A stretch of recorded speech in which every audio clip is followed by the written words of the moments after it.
Fine by me. I think he's just about. No, really. I heard you're a storm too in at Hull. Yeah, well, we're on now, so we don't want to say anything controversial. No, it's in the paper. It's in the paper. Yeah, I mean, do you believe everything you read in the paper, John Davidson? Not the things that are right now. Not so much. Welcome to the show. It is our official. England have won the first test. Official edition of the programme. Very excited because obviously that means the second test will be won by New Zealand. That's how these things work. Cynic.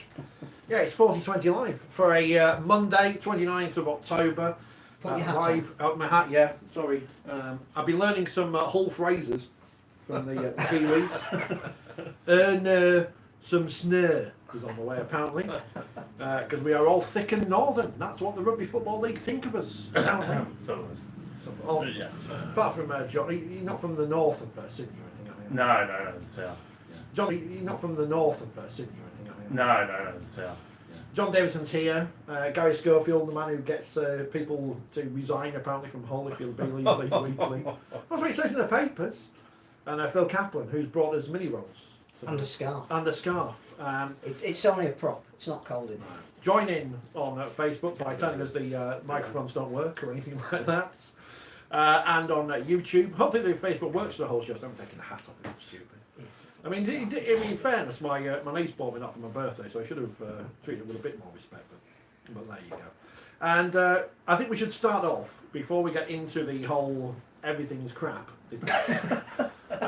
Because we are the independent voice of Rugby League. You realise this? Alternative and independence, and all those words, and everyone else are cheerleaders in the media.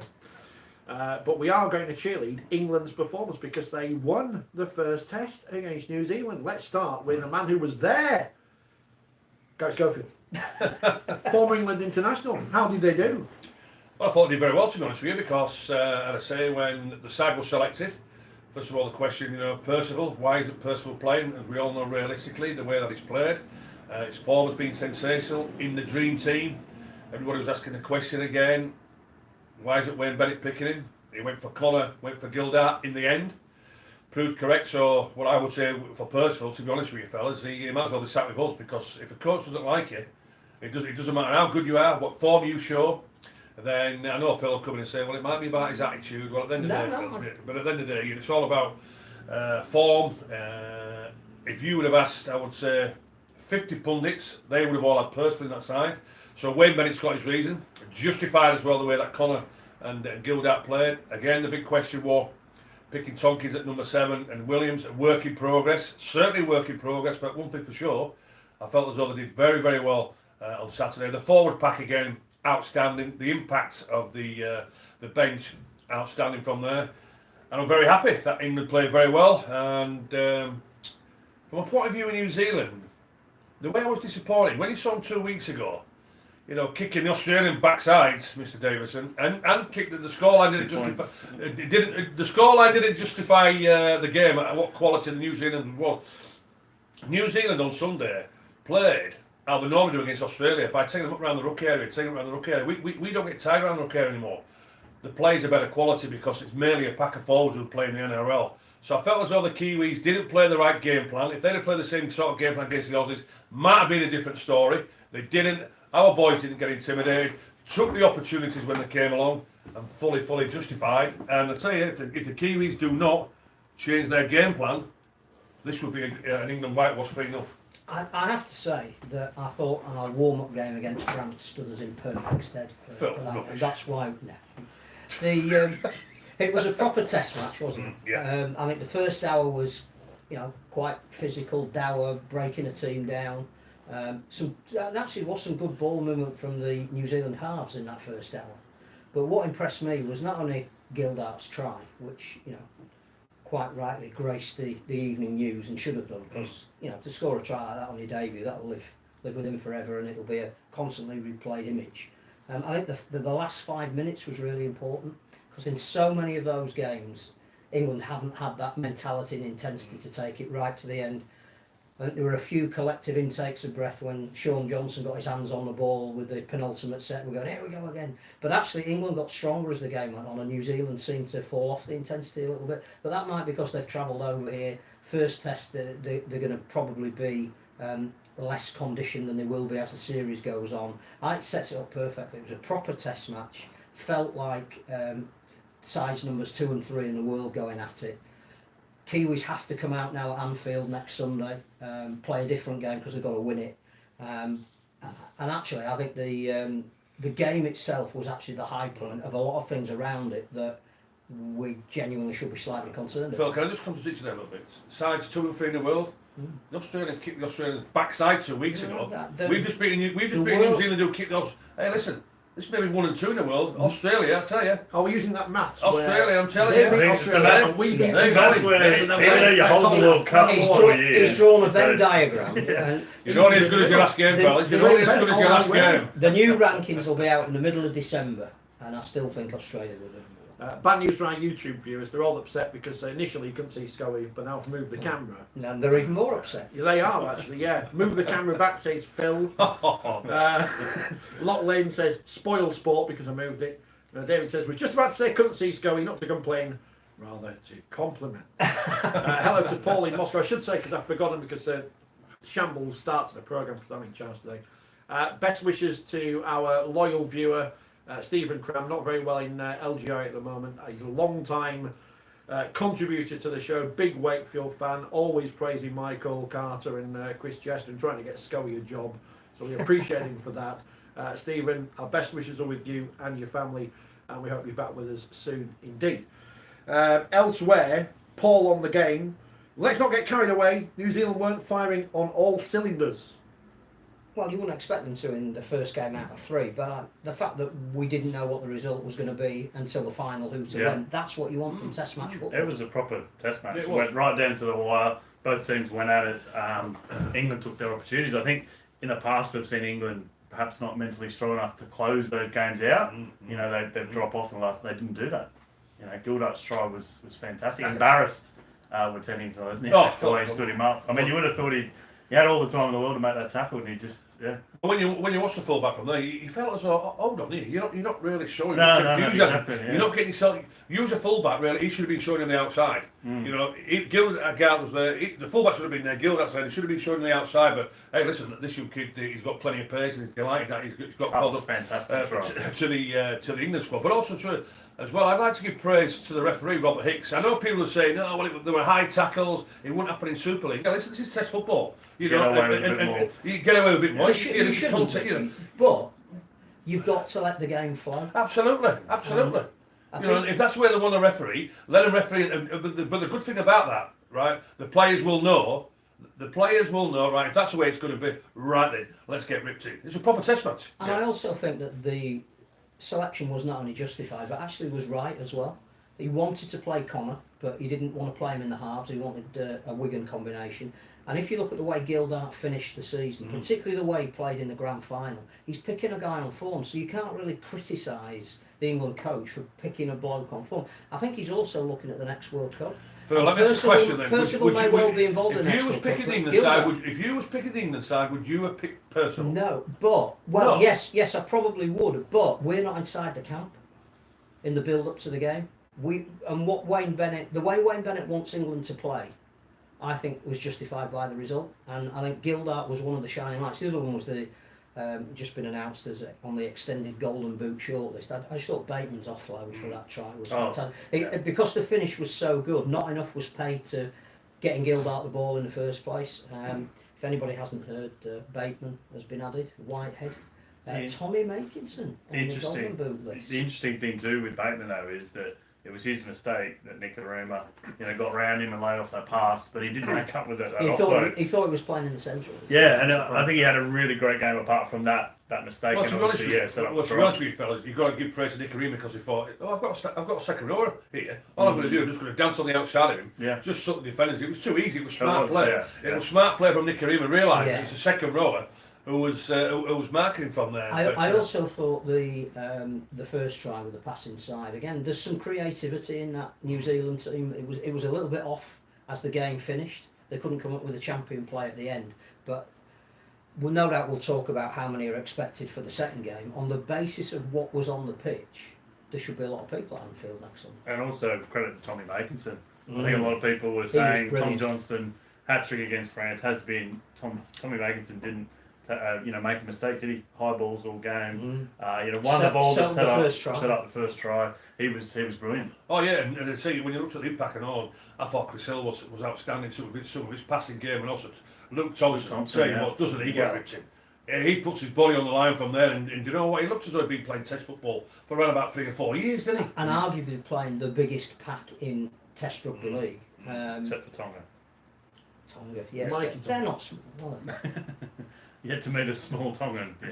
You can see Luke Thompson and Jake Connor, Daniel Zalesniak, nearly, and Oliver Gildart on our Facebook page, facebook.com, search for 4020 magazine, also on YouTube, on the 4020 Live. And hats off to Mr. Gildart, who did our interview. Yes. He was waiting to be drug tested, needed to produce what they drug test, but did our interview first before rushing off to the rum and the bottle. So we could go on. Thank you, And Oliver. other people had to stay, which is quite funny. Peter says it was a good game, a good old-fashioned test match, bit of rough and tumble, great tries. Luke says he prefers Gildart over Percival. How Lynn was picked over him initially, well, it's down to the boss. Well, I think that was a good game to give Lynn a run out at international level. Andy says, if that was Union at Twickenham, everyone would be raving about it. Feels sorry for the players having to play in front of a crowd like that. No wonder they look elsewhere. We'll get onto that, Andy, later. Paul looking to pick Tom Johnston in form over Jermaine McGilvey, who he says isn't in form because he's got the experience, hasn't he? And after the World Cup, it'd be very difficult to drop him, wouldn't it? Made a lot of meters as well. Yeah, he plays the style of play what Wayne Bennett wants to, doesn't he? And I say you can't. McGilvey's form, certainly international level, you just cannot fault. All right, he dropped that ball when he played the ball in the first half, put us under pressure. But overall, his play at international level has been very, very consistent. And when you look at it, I like to judge players, out of 10. You look at McGilvey, certainly he's always between a 7 and an 8 every game he's playing at international level. Obviously, it's a different situation for you when you got into the international setup as a very young player.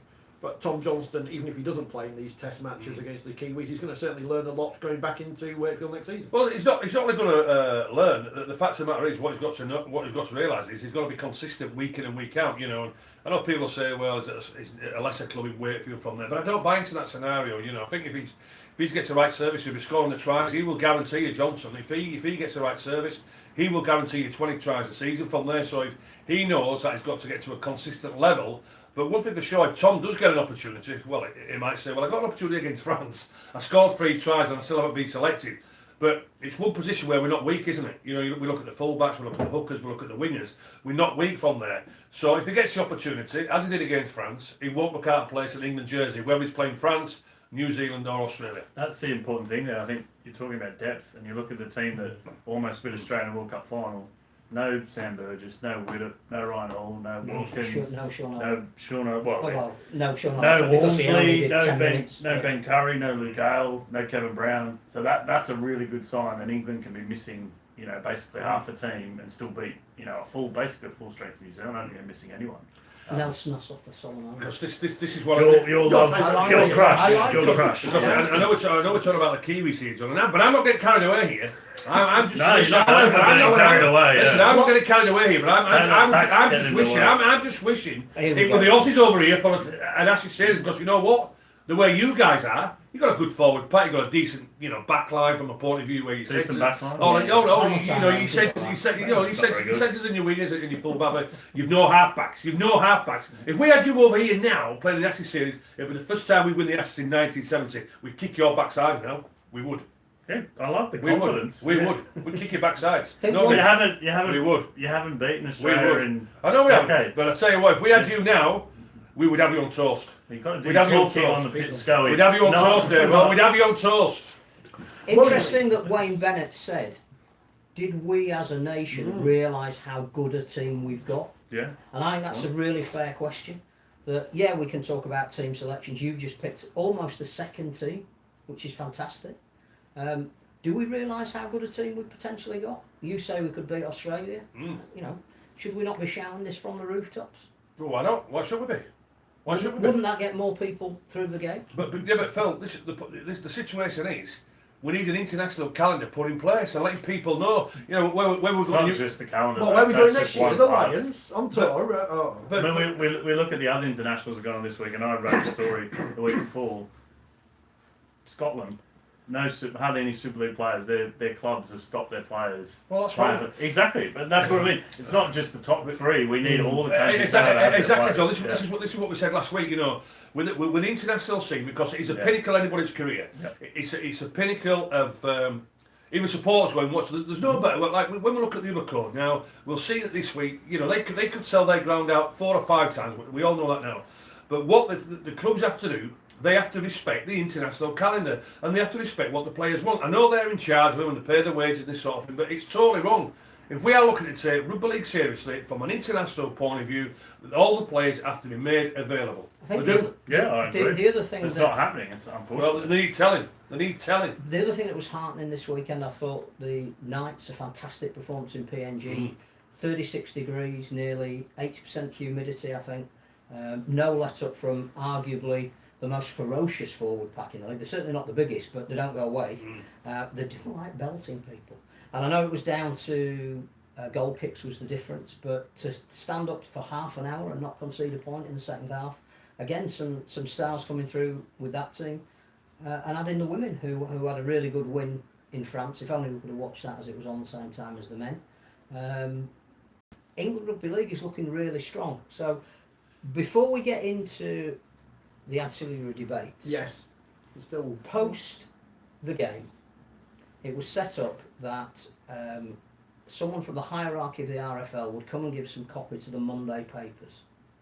Now, on the back of the fact that we've had 3 consecutive victories by England teams at varying levels, in the knowledge that ticket sales are a little bit slow for the next 2 games, should that message just have been reinforcing what Wayne Bennett said about, do you know how good a team you've got? Really can't wait for this all to happen again in a week's time. It's going to be the hottest ticket in town, rather than say, be nice if a few people turned up. And I've spoke to those nice Herne chaps because we can't do our job properly, and we need them. Hopefully we get 25,000 in a 55,000 seat stadium. Is that not the Ratner mentality of trying to sell the game? Surely the action should have been commented on and not anything else. So we talk about it every week, don't we? You know, advertising and promoting the greatest game of all, and we just don't do it. And no, we don't get many opportunities to do it. And my argument would be that was the time for a real positive statement about the international game. I'm not really. Yeah, I'm not really sure. Well, at the end of the day, it's like anything in marketing. It doesn't matter whichever sport you follow or in business. If you don't tell people what's going on, if people don't know, they're not going to go. I don't buy into that. In this particular test that we've just had, we took the game to a 25,000 seater stadium in the heart of Rugby League territory with 2 clubs playing in that city. So no blame attached to the supporters of those 2 clubs, because they must have provided 90% of the people who were there. So I think we've got a really different issue, and I don't know if you want to start talking about other stuff, or you want to get some more reaction on the game before we people do. on the game. People asking what's going to happen next with Sean O'Loughlin. Obviously went off injured. We don't know the extent of that injury Pulled just yet. calf, we reckon. Is that the end of him at international level? Who's the next captain off the rank? That's the other point. Just jumping on what Phil was saying, I was talking to a journalist coming in. Wayne Bennett's not up to speak to the media until Thursday. So we're not getting an update on the captain's fitness until Thursday, and the game was on a Saturday. Is that right? I don't know. Wayne Bennett's. A couple of people have asked about this. David's been on. We Why don't is blame Wayne Bennett always so miserable when he's being interviewed? Because he has to speak to us. I hope he generates more enthusiasm in the change room before the game, else the players will be suicidal before they play. John and I can They're probably help with this. The other Wayne Bennett. We were very fortunate to spend an evening in his company in Bradford last Thursday, where he clearly and quite rightly said, this is not an official press engagement. And we saw a hint of the real Wayne Bennett, I think. He was funny. He was engaging. He was a little bit controversial. He talked about his philosophies, which were really interesting, and you could see why players buy into it. Yes. That was the Wayne Bennett that I think we got a slight insight as to why he's got such loyalty and respect from the guys, I don't know what you thought of him. And you spent even more time with him than I did, but I just thought, yeah, that's the guy that the players relate to. That he doesn't want us to see, which is part of his role. Yeah, my opinion of Wayne changed completely. I mean, you sort of have the times when you interview him in a press conference and he won't give you much. And last year at the World Cup, you throw the occasional snippet and you see, some of the things he's done off the field or with certain clubs, which you might not agree with, but to actually spend time with him and, as he explained, he is an introvert. Yeah. He'd rather be over in the corner watching everyone else not engaged, but he was fantastic. Yeah, really. I mean, credit to Bradford for he came as an event to help raise money for their academy and their squad builder, which was great. And he spoke really passionately and honestly about the game in England, what his affection for it growing up. He talked about his coaching moves now in the South, but also where the game needs to change. Because there was questions from the floor and. The answers were fantastic. It just would be great if he could have maybe done something before the first test. I think you'll find some of that might be in the next issue of Forty20 for those who weren't there. Yeah, but also too, with Wayne Bennett, it's quite simple. You don't have a coaching record like his if you don't. If the players don't respect you, he doesn't get the best out of the players. Because I know from a point of view, and I say he's man management. From a point of view, single-handedly with individuals. That's how he gets the best out of players. Every player will tell you. He speaks to me as an individual. Well, I think that goes back that's how you get a response from players. His decision not to play players, whoever they are, is based on part of that relationship, and that's the bit we don't see. But speaking to Tommy Makinson, who he clearly likes after the game, Makinson has just said he makes him feel 10 feet tall with everything that he says to him and the confidence that he expresses in the way Makinson plays. Makinson actually said, I will play in any position for this England team. I'd even play prop. I know I'd get belted, but if Wayne wanted me to, that's the relationship I've got with him. Well, any player would be the same as playing any position for your country. But I think that for the guy to just take you aside, who doesn't normally say a lot, and say, you know what, I think you're a really good player, they clearly respond to it. I tell you what, though, so I get the point from But you know what, though, Phil? We don't see that. But I tell you what, it would be interesting whether Percival will tell us. When the series is over, I would imagine if he does a book, he might tell us his relationship with Wayne Bennett. But I wonder what Wayne is saying to Percival. It's like when you look at the other code, right? And he's the best player in the other code at this moment in time at club level, is Cipriani. He's brilliant for Gloucester. His defence is good. His attacking good. His kicking game's good. His vision and awareness is good. But apart from when he's on the Otley run. But he's not good crossing streets. But all Eddie Jones says about Cipriani, he says, well, I've said to him he's got to work on a couple of things. Well, what? He's the best player. Can't tackle. It might not be on the field. You don't have to worry about tackling a halfback. What if if you're scoring all the points? What's defence got to do with it, Mr. Davison? What I'm saying is, Phil, is from Percival's point of view, I wonder why Wayne is not selecting him. What he's saying to Percival. What's the reason why he's not picking him? That's an interesting one, though, he isn't didn't select him against Samoa. And he didn't say. Well, you've got some inside information because you always keep saying, it's his attitude. I just wondered whether You've been told I just something wonder whether in training there's something that Wayne you're not just saying that and making that. You're saying that for a reason. You've found out something about that because you've mentioned it. You've mentioned it all the time about Samoa. Why we're left out. You found something out there that's it. Bennett's left him out because of his attitude. Wayne is everything is really short, sharp, and intense with Wayne. And I know it is. I spent 10 days with him. I know it is. I'm not too about going to the fridge and getting a beer. No, I can tell you, I was there for 10 days, and to be honest with you, the intensity did my head in because I'm not that sort of person. Maybe you would have been out with him every morning 6 a.m. But maybe you've just answered your own question. Maybe Mark Percival isn't that sort of person. But it doesn't stop him being a good player. Just saying. Doesn't stop him being a quality player. Wayne doesn't just judge it on your ability on the field. It's as he was telling us on the table they were on when he went back to Brisbane. I think it was 2014, and he cleaned out a lot of the so-called bad eggs. One of them, Ben Barber, Martin Kennedy. He did it with the King, didn't he? He was there. He was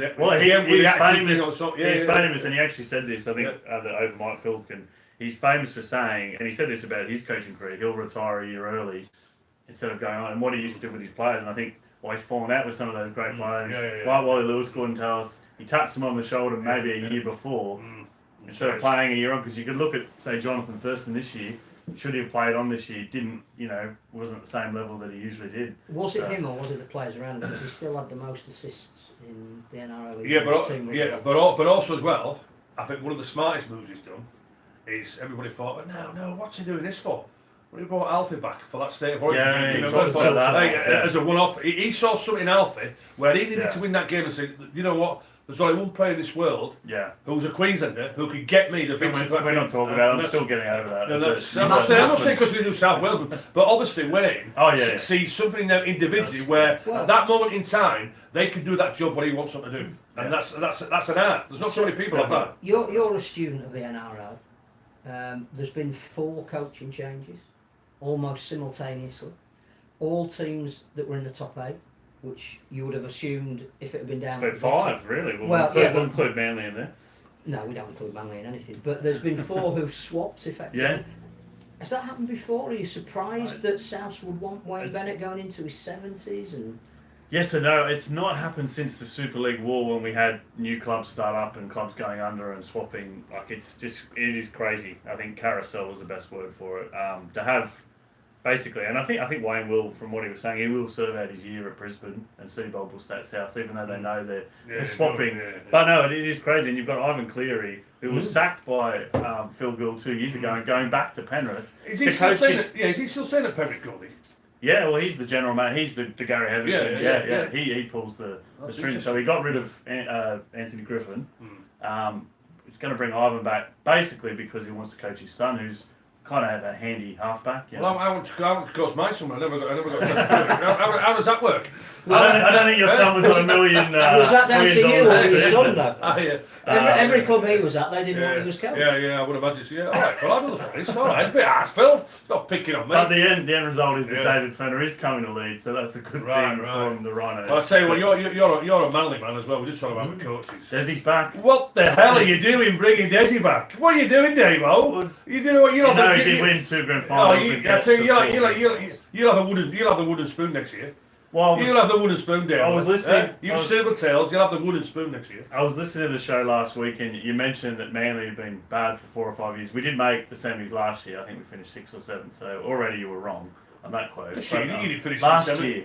This season you didn't. Yeah, but you said we were bad. Oh, listen, mate. Not as good as your last season. You was hopeless.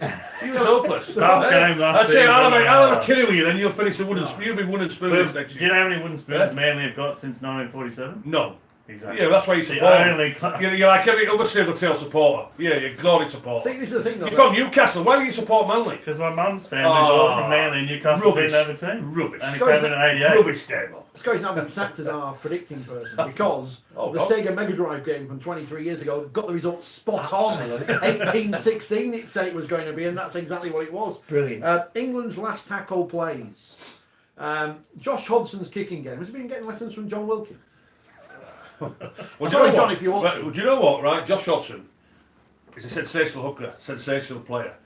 But for whatever reason, when he puts an England shirt on, after about 45, 50 minutes, he wants to be the main playmaker, he wants to be the main kicker, he wants to be the main organiser. And I'm thinking, hold on.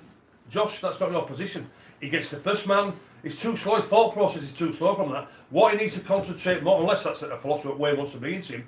But what I saw again on Saturday with what I saw at the World Cup, that's why Luke Gale is non-existent when he plays with Josh Hodgson, because he wants to take over everything after about 45, 50, 55 minutes and start taking control. That's what and we seem to lose our shape because Sam went out of the game, George went out of the game for about 10 or 15 minutes because he thought he was the main organiser, and that's not his role. We lost our team shape from there, so if I have a bit of a critic of Josh Hodgson from that, that's a part of his game. But apart from that, from the hooking role, his defensive wise, all right, he wasn't looking when Chris Hill were looking to offload it. He was organising. That was funny. He was organising. But as far as the quality, just complaining. as far as a quality hooker goes, as he does for Canberra, that's what he needs to stick to instead of trying to be, the main organiser, because we lose our share. But when again, he starts taking control. He hasn't played at that level for a long time. It's 5 or 6 Well, it's not the first time. He did the World Cup last year. Yeah, I think having Darryl Clark on the bench, though, you can change that if you see that happening. But what I'm saying is, Phil, then he thinks he's the main creator. We lost our shape when he started doing that. And he kicked the ball 3 times, didn't he? I'll tell you what, you could have kicked the ball better than 3 times when he kicked. Honestly. He wants to leave it alone because he's a quality hooker. Sensational hooker, actually. Phil's brought me in a load of Wakefield programmes, which is great. And I've put this one on the front because for a whole season, Wakefield spelt their own name wrong on their own programmes. On the front page? Yeah. Well, that's Tintiy. Hey, Richard, Is it David Jones? Richard, you want to tell our listeners we- about the programme what's to win tonight? We've got a prize on the front of the desk. So Exclusively, there's only 3 of these in the world. I've got one of them. you better be kind to me tonight because it was me who brought it in. So if you're not kind to me, you won't get it. 2 of them are here. Signed So, by. that rules out David. It's Parker. signed by myself, signed by Neil Fox, MBE, signed by Jolly Whiteley, MBE, and also to Malcolm Reilly, OBE. So 4 Rugby League Hall of Famers. So somebody can win that signed programme from the test match on Saturday. If you can rub out Scully's name, might be worth it. Darrell Clark unlucky not to be on earlier then? I don't think so. I think that worked. Yeah, I don't think so. To be honest with you, I don't buy into this where you only play so many minutes and you got to bring them off. The team shape was good, and everything would just worked as well as what it could have done. But if I had to be a little bit again, it's just a role what he plays Hodgson when he thinks he has to be the main playmaker. Stick to what you do best, Josh. That is being a good hooker, great service, making the right decision with your passing, making the right decision to scoot from there because we lost our ship. When you've got people like Luke Thompson, Tom Burgess How good is he? running off the And passes. Chris Hill. Oh yeah, absolutely. We were making easy yards all the time. And how hard does he run Luke Thompson? I He looks have to a be playing feeling- test football for 2 or 3 The years. interesting thing now is the Kiwis will have reviewed that by now. They'll have looked at people perhaps they didn't know as well as they thought, like Thompson. They are a big, mean, horrible pack. You the look Kiwis. at the stats. It'll be a very different game. They should have won the game. Yeah. Well, Because I certainly think for the England first made hour. 100, Yeah. 100 more tackles, New Zealand made 200, 250 more metres, and it was a very tight game. So they'll be looking at it and say, we should have nicked that at the end. We didn't. We've got You statsman, Dan, will you? I'll tell you what the most important stat is. I can help. What's the most important stat? The scoreboard. Correct. So Yeah. stop going about. Ding. Stop going about tackles and yardage rubbish. Go on. It's all about the scoreboard, son. So if you want to win this exciting prize, how much did the programmes cost this week? £5. So at least worth £5.50. And the four signatures. You're a bit harsh. No, the signatures are worth more. What, you've got Schofield, you've got Fox, you've got Reilly and Johnny Whiteley on there. Johnny Whiteley's going to be inducted to the new Hall of Fame next week. Yeah, we need to talk about that later as well. Just tweet us, retweet the video, share the video on Facebook, and however you do it on YouTube as well. We'll just go through all the comments afterwards and draw a couple out. We've got a couple of them, so we'll get one of those potentially to you in the post some point in the future. Have we pretty much gone through the England-New Zealand game and talked positively for about half an hour? Yes. I think so with Right, that. so let's join the negative part of the programme now, because we're not rugby league cheerleaders. We're not that part of the media because I want to tell people, they might not know, but a rugby league civil war is about to occur and the sides are being divided behind the lines between the RFL and Super League. It's going to be interesting in the next few weeks and months when people are announced in new roles at Super League, won't it? He says, tapping on his nose like that. So don't believe everything you read and all that. Of course, I'm not going for the job because I've got a record of 0-2 in applying for jobs in rugby league. I just got here because I tagged along with Mark once and they didn't get rid of me yet. Why weren't there lots of people at the rugby league on Saturday, the first test of the series against New Zealand, the second best team versus the third best team in the world in the hotbed of rugby league that is Hull, a city which loves New Zealanders because they signed some 30 odd years ago, and yet there was swathes of empty seats. I think there are some specific issues about that, not least the fact that there clearly is a disconnect between the audience and the national team at the moment. I think we've spent a lot of time, starting in Steve McNamara's era, breaking down club barriers for Club England. Not sure we've done that off the field at the moment. I think you could tell that by there were very few people wearing England apparel. Now that might be because it's almost impossible to get hold of. But when you compare that back to Tonga against Australia, the entire stadium was... You can't compare it No, to no, Tonga, but- that's a phenomenon. No, It's- but yeah. what I'm saying is that everybody supporting Tonga Yeah. wore the national colours. Very few people in Hull did. But I think that it runs even more deeper than that at the moment. I think there are two types of audience in any sport. There's your committed, and there's the ones that you hope to bring in for the big events who perhaps don't have a direct allegiance to the sport, but will watch an international, something like that. So I think when you talk about, and no doubt we will, promotion, marketing, how do you get to the people that don't come across rugby league very often, that's one issue. The thing that concerned me the most about this is the fact that the core support seems to be draining away from rugby league, that we're not attracting rugby league people to rugby league events. I through no other reason than to get some kind of idea as to why people weren't coming to games, put something on Twitter on Sunday morning just saying, you know, why are rugby league people not going to rugby league events? I think the thread is still going, and it's not a single issue. It's absolutely fascinating. In fact, it's the best focus group the RFL can have if they want one. Just read the thread as to why people think that there is an issue within rugby league at the moment that's turning them off supporting the sport, and it's everything. There is no one reason. For some people it's the rules of the game, for some people it's the structure of the game. Games taking too long. It's everything. So I think once you've got multiple factors that are turning people off, there is spectator fatigue with rugby league, amongst rugby league, and for me that's not a negative, that's not a criticism, that's something that the game seriously needs to address, do some research on. I personally think we've said it right from the very beginning of doing these shows. One of the reasons is the season is so long. You're asking people to go to professional rugby league from the 1st of February, and by the time the middle of November comes around, you want them then to go to an international. That's a big ask in any sport. But we have got an issue which I hadn't realised until we only got 17,000 people in a hotbed of the sport if we cannot fill a 25,000 capacity stadium, and people now are coming out and saying they are falling out of love with the sport that they love, and we as a sport, the governing body in particular, need to address that. Yeah, couldn't agree more. Go with it, Phil. Yeah. What more? I'm off now. What more can you say? But the great point when you said, you know, we've got to ask the supporters.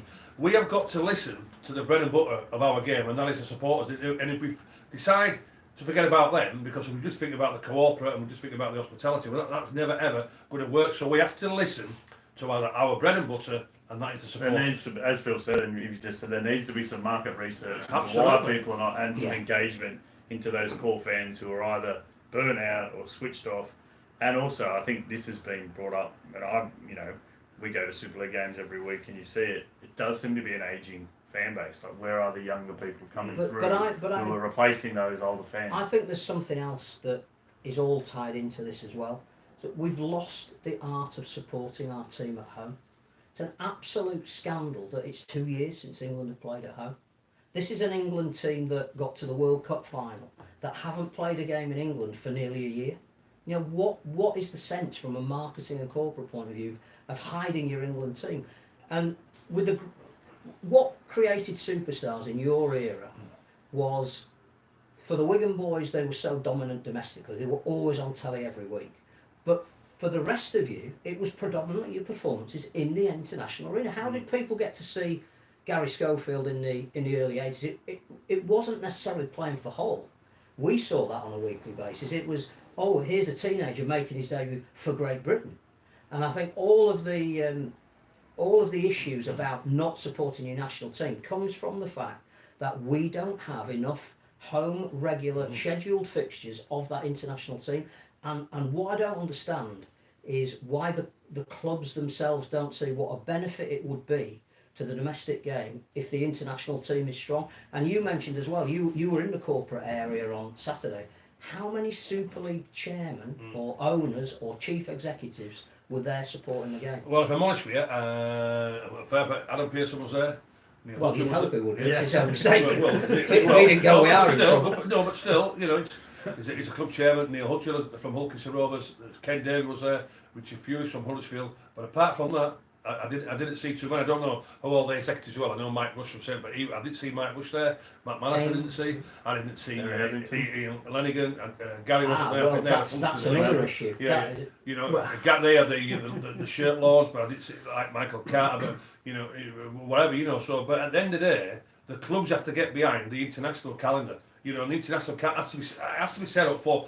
I know Ralph was mentioned in League Express today. You know, international rugby league now is on a roll till 2021. Well, what role is that then? Well, Yeah. we don't know what's going you next know, year. It's on It's a roll downwards. That's the roll.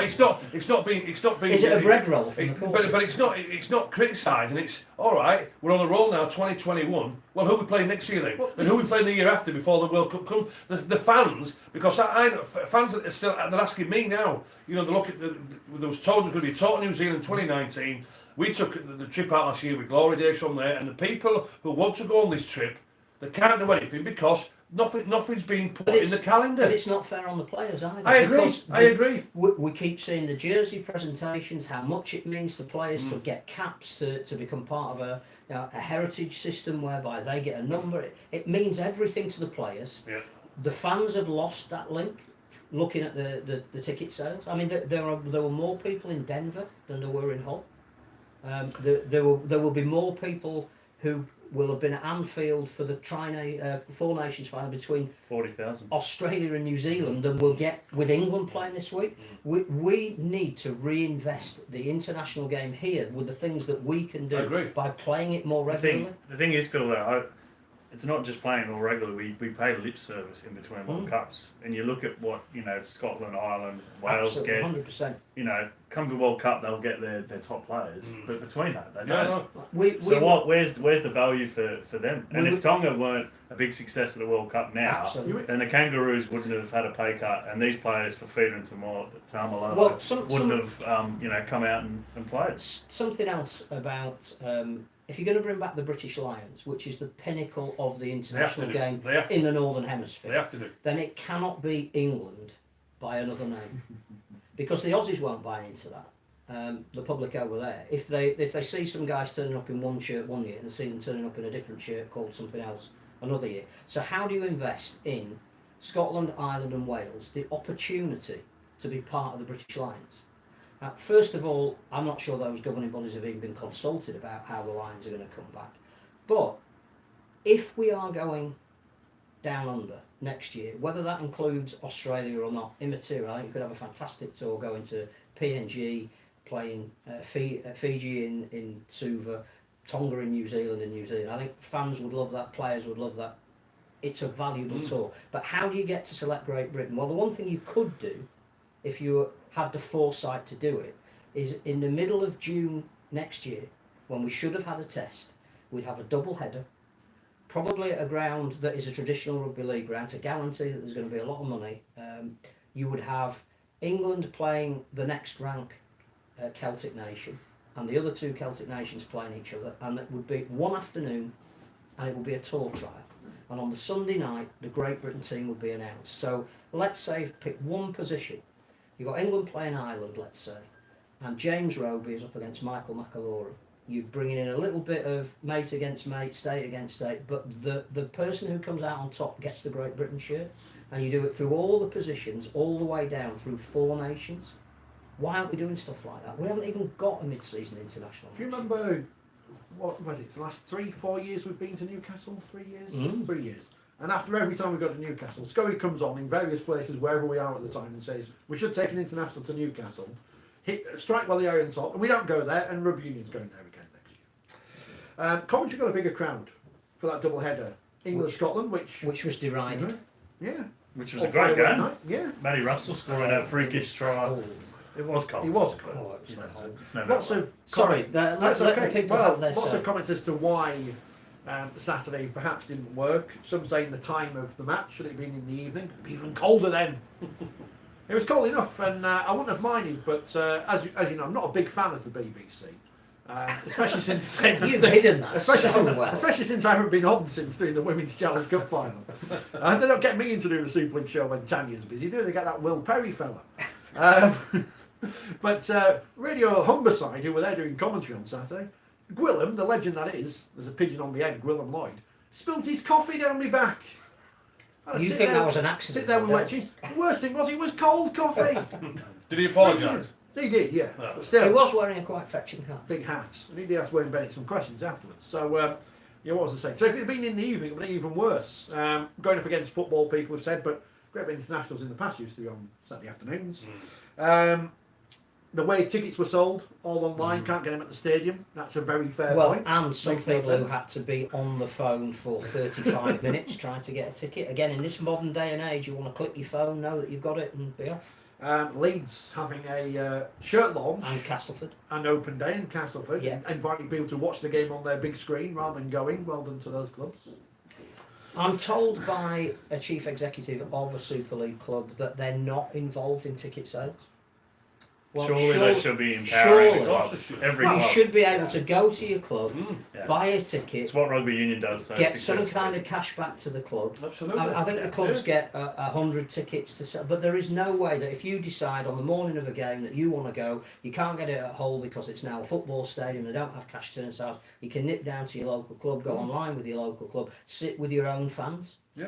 Why that don't they should go? be the Basic, that's first. basic The stuff. first option should be season ticket holders for Super League, the Championship League ones. You get first dibs at the best Absolutely. tickets, which is what the RFU does with rugby union. We did test it, And that's not a and it cost. works. Oh, it works. Yeah, Yeah, and yeah. also too, what it does, it puts money in the. Well, you've got to apply for the tickets and review them, Yeah. so you get all that money from there. And if you don't get a ticket, they're taking the money back, but they're getting interest on that money anyway. So Yeah. it's a win-win situation. But what we need more of the clubs taking the international game more seriously. Yeah. Get They need it to- behind the- because the because trouble the is- pinnacle of any sport is the international game. Well, and Richard mentioned Civil War, and if there are battle lines drawn and Super League is in one camp and everything else We are is in another, Switzerland. We are Switzerland. then unfortunately they won't take any interest in the internationals because that's in the other camp. But that's got to be wrong, Phil, Of isn't it? course it's got It's to got be. to be wrong, surely. And I think that's part of the thing that's fed out to fans, that, you know, if we as a sport don't take our international games seriously as the pinnacle, why should a fan?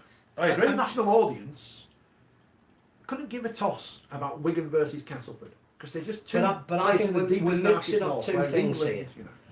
I think, yes, you're absolutely right. And 1.5 million people watching the BBC is great. You should Brilliant. be able to sell sponsorship on the back of that. I'm more concerned after Saturday because this is the first time we've really seen it, that the core Rugby League fans aren't supporting Rugby League events. Now, you can add in Challenge Cup final this year, you can add in the Grand Final this year, you can add in any number of games where you would have thought derby rivalry would have brought higher crowds. It's not there is an issue about how much your marketing spend is to get casual fans in.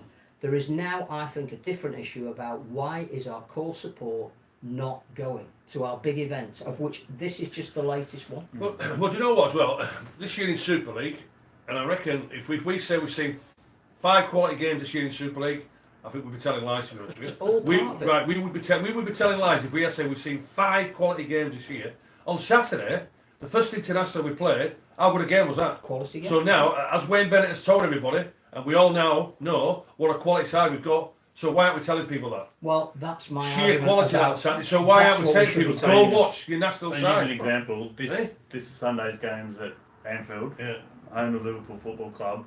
Today they put up a tweet because Bon Jovi's playing next year at Anfield. Well, I They've know a got, couple of people that'd be keen on that. we've got 10.7 million followers. I haven't seen any tweets from the Why? Liverpool official account about the test In the that's build-up- going on at their stadium. Surely they should be marketing to their Well, Jurgen followers. Klopp saying, "I'm glad I can go and watch Rugby League on Sunday." I'm a big fan of Jimmy Kleinhorst, the German superstar. Not so Yeah, much that, that not would be so great. Yeah. I remember when Leeds played Castleford at Ellen Road back in a million years ago, it seems now. It was Leeds cold United then as well. TV bought into it and did lots of promo for the game. I hope they're doing that for the. The trouble is, Again, you from can't start that 2 days No. out from the game. No. That's People already what. got That's plans. what. Exactly. In my opinion, Exactly. Ralph Rimmer's message should have been in the press room after that game. Should have been nothing about, oh, we'll hope 25,000 might set up. It should have been, you've just witnessed a real pinnacle Test game. match. Everybody now should be clamouring, please come, because you'll enjoy it more than anything else. Also, there's 60,000 Kiwis who live in the UK. Yeah. You know, half of those live in London. Have they been engaged? You see- Is anyone talking to that market? we should I don't think so. Right, also as well, Ralph has been meeting the Hearn, whichever it's Barry or Eddie Hearn. Why can they not get? Because they want to sell our superstars. Our superstars are in the international scene. Again, Why should they not be involved in the international scene from a point of view, with a marketing point of view? I hope that something is happening in that direction. None of us know what that might be. But we should But I be think- told though, shouldn't we? No, well, either that or don't say anything, because I think if you keep saying, I've had That's tea stringing with the people Hearns, along. I've had tea with the Hearns, that just says, I can't do my job, so I've seen somebody who might be able to do it for me. Why aren't, and plenty of club shops these days, you can go in and buy any number of NRL jerseys and vests and all that kind of tat. But I can't see any Mascot brand. Mascot Brown. That's where the PNG shirts from, by the way. They're our And the favourite. Kiwi. And the Kiwi polo shirt. I've got a proper one on, a proper PNG shirt. Oh, you know, thanks. about sweat and all. Sweat and all. 36 Not degrees, yours, presumably. 36 degrees sweat. But why can't I go into, next time I'm at Headingley to do something, not go watch Yorkshire County Evening, why can't I go and buy an English shirt from the club shop? Why do I have to wait and buy it online? Or buy it? How many Poppy shirt people? released? People want to buy that Poppy shirt. You can't buy it until the 5th of November. But how many people are going to turn up at an event, go to a caravan and buy a shirt and get changed in the car park? It's Well, too late. Here's the thing, and this struck me on Saturday when we sat in the crowd, because unlike some members of the Rugby League media who wimped out at half time to go sit in the press room, we know who you are, not going to name you, like those big papers. There's only one big paper left, isn't there? Why's it got smaller again? I can't remember. Anyway, giving clues there. Used to be based in Manchester. If you were sat there before the game, there was nothing No. to get you into the ground early, because they had a choir on who were very good. You know, I'm sure we'll see them next week and the week after, because if you remember back to the Four Nations, we all love Lizzie Jones, but there's only so many times you can hear her sing. And there was nothing there. They did this game at the side of the pitch with two people. You could hardly hear what they were saying. Maybe they were listening to that video, and we need to come on to that as well, because people got upset about people getting upset about that. There was nothing there to get people in. And people have talked a lot about the NFL recently, because it's the obvious hot ticket. 3 games at Wembley, they've sold 250,000 tickets. The tickets aren't cheap. I went a couple of years ago. I think I paid 50 or 60 quid for each for a pair of for tickets. Good view, great atmosphere, lots of stuff to do around the ground. Fan zone, throwing balls into holes, having your photo taken with a mascot. Of course I did that. Here's another Signing thing. with Scully's there on Saturday. Mal Reilly's there on Saturday. Neil Fox was there on Saturday. Johnny Whiteley's there on Saturday. Why aren't they in a warm porta cabin somewhere, or a tent, where we can go and meet them and get our shirts signed and pictures signed and photos with them? Because they are Little things it's like easy that. things. But why do we play a women's international away in France at the same time, when all of the great events these days are double headers or triple headers, to give the fans value for money? So why on earth didn't we schedule England women against the French women as a curtain raiser to England against New Zealand? Come early. I mean, to be fair, when the teams ran out to warm up, there can't have been more than 2,500 people in the stadium. Normally when teams run out to do their pre-game calisthenics, there's huge cheers and all. It was dead. In fact, the atmosphere was really quiet for the first hour of the game. You've got to do more. You absolutely have to do more to make it an event. You could see how bad the atmosphere was on TV too. Even the commentators mentioned it, and I think that's when even if you're watching the game on TV and it is a good game, which it was, the lack of people in the stands, and then you kind of go, You still sense the atmosphere, can't you? You still sense it. Yeah. There's no two ways about it. I know plenty of people come back and say, well, the NFL was rubbish or whatever. Yeah, but they sold 250,000 tickets for 3 But it's an weeks. event. Exactly. It's an event. Exactly. We can't sell 25,000 in the hotbed. Could you see, as a flip side to that, like the NFL doing the NBA, could you see Super League clubs opening their dressing rooms and allowing every player to be interviewed by whoever they wanted after and before games? Here's a major issue, and this affects the likes of you and Phil more than I. We want more media coverage of the sport. There's a letter in the league especially, which is utter nonsense, saying that Danny Cipriani being left out of the England squad got more press than Stephen Ratchford. Of course it did. Danny Cipriani's a controversial figure. Stephen Ratchford's a great player. But he's not bloody famous, is he? Fight the right battles. But you and Phil, if you want to go and speak to people, the message is already out there, because the club media people are doing videos and they're doing articles on their website, and they are preaching to the converted. We're great at preaching to the converted. I only saw one television advert for the Test series, and it was on Free Sport, and it was around Rugby AM. And the figures for the programme, I don't know for last week, but the week before the grand final, didn't even make the top 15 on Free Sport. We're preaching to the converted. The people who watch Rugby AM, the people who watch this programme right now, are Rugby League fans. No one who is not a Rugby League fan is watching this programme. right? No one watches the Super League show. no. It's not the Rugby League. I think somebody tuned in thinking it was Last of the Summer Wine. So. Well, we should we'll bring it back. We're preaching to the converted. And I saw the tweet yesterday, how can we get the crowds up? Give players free tickets. Why? Why are we giving current players free tickets? Nothing should be free at just international level. And this nonsense argument about, they didn't know the games are on. Well, they're not paying any attention to their own sport then, are they? So sod 'em. Look, if people... I think Earl Crabtree had a really good point. He probably did. That he would be really keen to help promote the Test series if the game gave him the collateral that he needs to tweet about the game. So you get the image, you get the ticket details.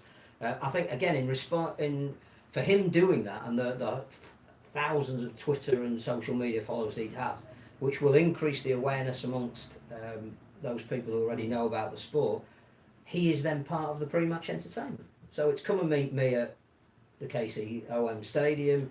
I'll be there, proudly wearing my England shirt, and I'll sign your programme at 2:30 on the concourse or whatever. So I think use the guys that have got the big followings that love the sport to help promote it, and then be there at the game. We don't do any of that apparently. Approach Sonny Bill Williams to I'm sure he'd give a shout out. Chris Wood, Kiwi footballer, plays for Burnley in the Premier League. Every person has pretty much, apart from Scully, a smartphone. He has a camera on. We're glad Scully doesn't have a camera on his phone. Oh, can you imagine? Everyone's the got things he'd phone. say on social Exactly. media. Can you imagine? I know, and that's even with an editor. The things you can do, if you've got your phone, you can make a video. If you're a famous person, as you say, Chris Wood or some ranter, Dame Kiwi Takanawa, the only other New Zealander anyone knows. Russell Crowe. Russell Crowe. Wayne Bennett's new boss, Russell Crowe, can do a video saying, come and watch the Rugby League. Just a little bit. And then if they're doing it on their own account, who knows what? The best piece of publicity Rugby League's got recently, and it'll probably bring no one into the game, it doesn't matter, was Keegan Hurst tweeting The Rock, who's got 7 billion followers or whatever, and The Rock replying to him. Because he's a famous person. And people might go, who's this Keegan Hurst fellow, who are these people? And they might pay any sense, they might not, but it's free. It doesn't cost anything. We put out a video last week, and I had a tweet and slammed off the BBC. And as it turns out, it was not them at fault. No one would have bought a ticket based on, here's the Kiwis going, no, and stuff. He wasn't reinforcing a stereotype. Why did we do it? People think we're thick northerners. Look, got a hat. Can wear it now. Flat caps and whippets. I saw a fella walking through Leeds the other day, walking a ferret. I thought I walked in to Last of the Summer Wine. We can sit here and wear hats and do all this and reinforce the stereotype. You know what we are. People out there who will click on the BBC website and go, oh, look, here's some funny rugby people talking funny.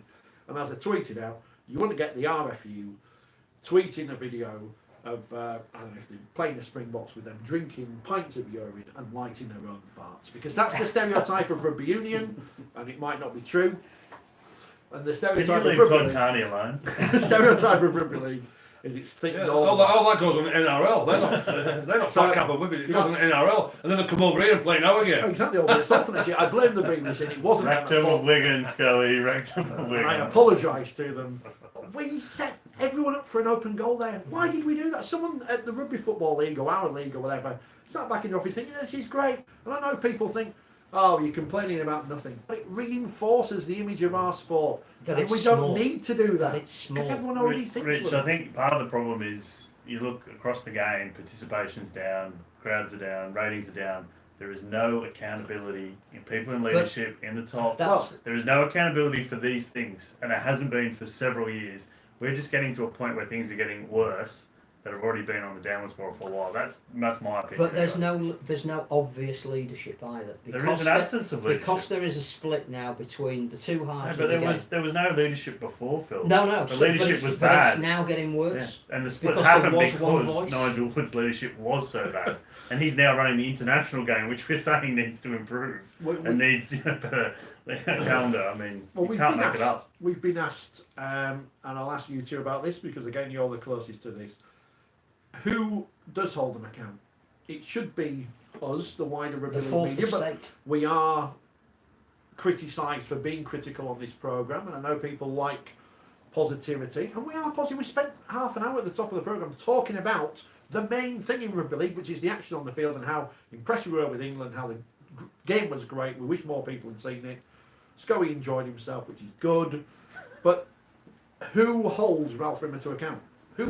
What's his KPI? I think maybe getting 25,000. This is the issue, I think, because question, checks and balances, constructive criticism, transparency, all of that in society is going out the window. There are fewer national newspapers that are taking on anything other than a match report. They don't particularly want feature-driven stories. When you think about some of the issues within the sport at the moment, teams turning up with less players than they should, that certain clubs being in a level of debt that would cause major stories to be written in other sports, strategic planning for where the sport is going. None of that is questioned because there isn't really a forum to question it. But when those who might call themselves independent or alternative do start to mention these issues need to be discussed, they're hit back with a wave that says you're just being negative.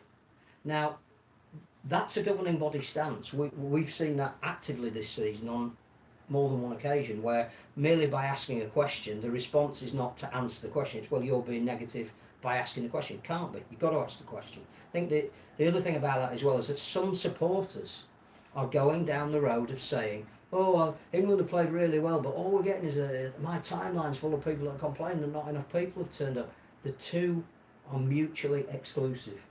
You can explain, you can promote, you can give credit where it's due, but if you do not, and John has been far more involved in major national journalism than I have, the job is to ask the questions. And if you don't get an answer, to ask the question again. And if you don't get an answer from the right person, ask, well, who should we ask this question of? But keep asking the questions. And I think it's healthy. It needs to be done. We don't do it enough. We never have. The governing body itself is now so amorphous that you don't even really know who to ask the question of. So I think, again, I'm not having a go at Ralph on his own here, but he came into a room to make a statement. That statement was just recorded and put out by most of the people that were given access to that information. I haven't seen anywhere anybody saying, what about the bits you didn't say? Where's the accountability for the non-ticket sales? Who is getting hauled over your desk on Monday morning because you only think 26,000 people are going to turn up? Why is your default position, starting today, always to be, let's find a way of reducing the price of tickets to get more people in the stadium? If you don't ask those sort of questions, you shouldn't actually be in journalism. Me and Phil missed Ralph because we went to go stop Oliver Gildart having a wee. So we got the part into the bargain. But I don't know what John thinks about that. But you've always questioned. Well, yeah, that's you have to live in the real world, Phil. I mean, you can, you can't be a cheerleader. You have to report fairly and honestly what you see, and I think that's what most journalists try to do. I think just building on what you said, there's a number of factors. I mean, mass media newspapers are shrinking. Mm-hmm. There's less journalists around. And rugby league coverage is shrinking as part of that because the interest and the profile of the game has shrunk. You can't argue against that. All the stats point to that. And I think that I wrote an opinion piece. I think it was the start of 2016 for Love Rugby League about heads in the sand and worrying things in the game. And it's just sort of things have just continued on that path, in my opinion. I wrote an opinion piece for the I paper, national paper in. February or March, when Ralph Rimmer was appointed, saying, why is this going on? The same things keep happening. You kind of, at times you feel like you're just banging your head into the desk. A core issue for me is that I think we've lost our identity. I think we don't know what rugby league is at the moment, who it appeals to, what its appeal is, what are we trying to actually sell, both to the people that have stuck with it for years and years and years, and new people that we want to attract to it. It was easy, and in some respects, your stereotype would have been apt 25 years ago, that you asked anybody about rugby league, it was northern industrial working class, played in the winter, in the mud, with big blokes, and Eddie Waring commentating. There's a lot of people still think that that's what we are, but the world has moved on. So what are we? What are we doing to change that impression of what do we want to be? And I just think we miss the point every time of actually selling the guys on the field. You know, I think what Oliver Gildart did on Saturday should outweigh any administrator coming in a room and telling you anything, to be honest. But we don't know what we are. We don't know what we're trying to be. I also think that you're absolutely right that there isn't the outlet now for that kind of questioning. But by the same token, social media has never been as big. If you want to write an opinion piece, there's always somewhere you can have it published. But there is some good, independent people And that they're doing. that should be encouraged by the governing body. There should want to be checks and questions. I agree. But also as well, do you know what? We wouldn't even be discussing this, would we, if the people at the top, the people who are in charge, have done done the job properly, and we'd have had sell-out notices up for Hull, for Anfield, and for Ann Road. We wouldn't even be discussing this, would we? Mm-hmm. You know what I mean? But again, unfortunately, because it hasn't been promoted right, it hasn't been marketed properly. This is what we get. This is what we get. Were the Brownlee brothers not? Were they busy? Were they not being used? Part of marketing is a budget. The Yeah. program. Do you know what? You can't use an excuse for budget all the time. No. You have It's to, got to be but- spent in the But right you do way. have to set aside a budget if you're serious about marketing. But what you can do is use free social media Exactly. And I think to get your message across. Yorker Club have done this Yeah. this year and last year very successfully. And you have to have staff in that department that are solely responsible for promoting all of that. Right, so And we don't do that. Right, now. so from the point then, now Robert Elson is coming from Super League, and he's looking to do this. He's looking to make it, the game attractive what it is. He's looking to get out the superstar of the Super League out there, so people get their own identity, get the sport identity. These superstars who they'll be part of the international side, Phil, I'll get it John. Will he be working on the international side as well by getting the marketing promoting these players? Perfect timing as he's just put. I don't think so, no. So that will be part of his role as well, no? No, I think he's purely Super League. And the 12 clubs are in the competition. That's his remit. I mean, when you talk about the international game, that is a problem because we talk about the RLIF. They're essentially toothless.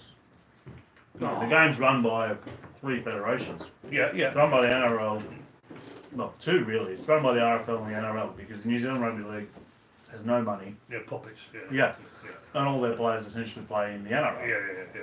So we basically need an administrator or at least some understanding. And I think there are signs, it sort of ebbs and flows, doesn't it? And you've seen it over your career particularly. I mean, I grew up 80s, early 90s, and that was the Ashes things. I remember those games at Wembley. Right. They were huge.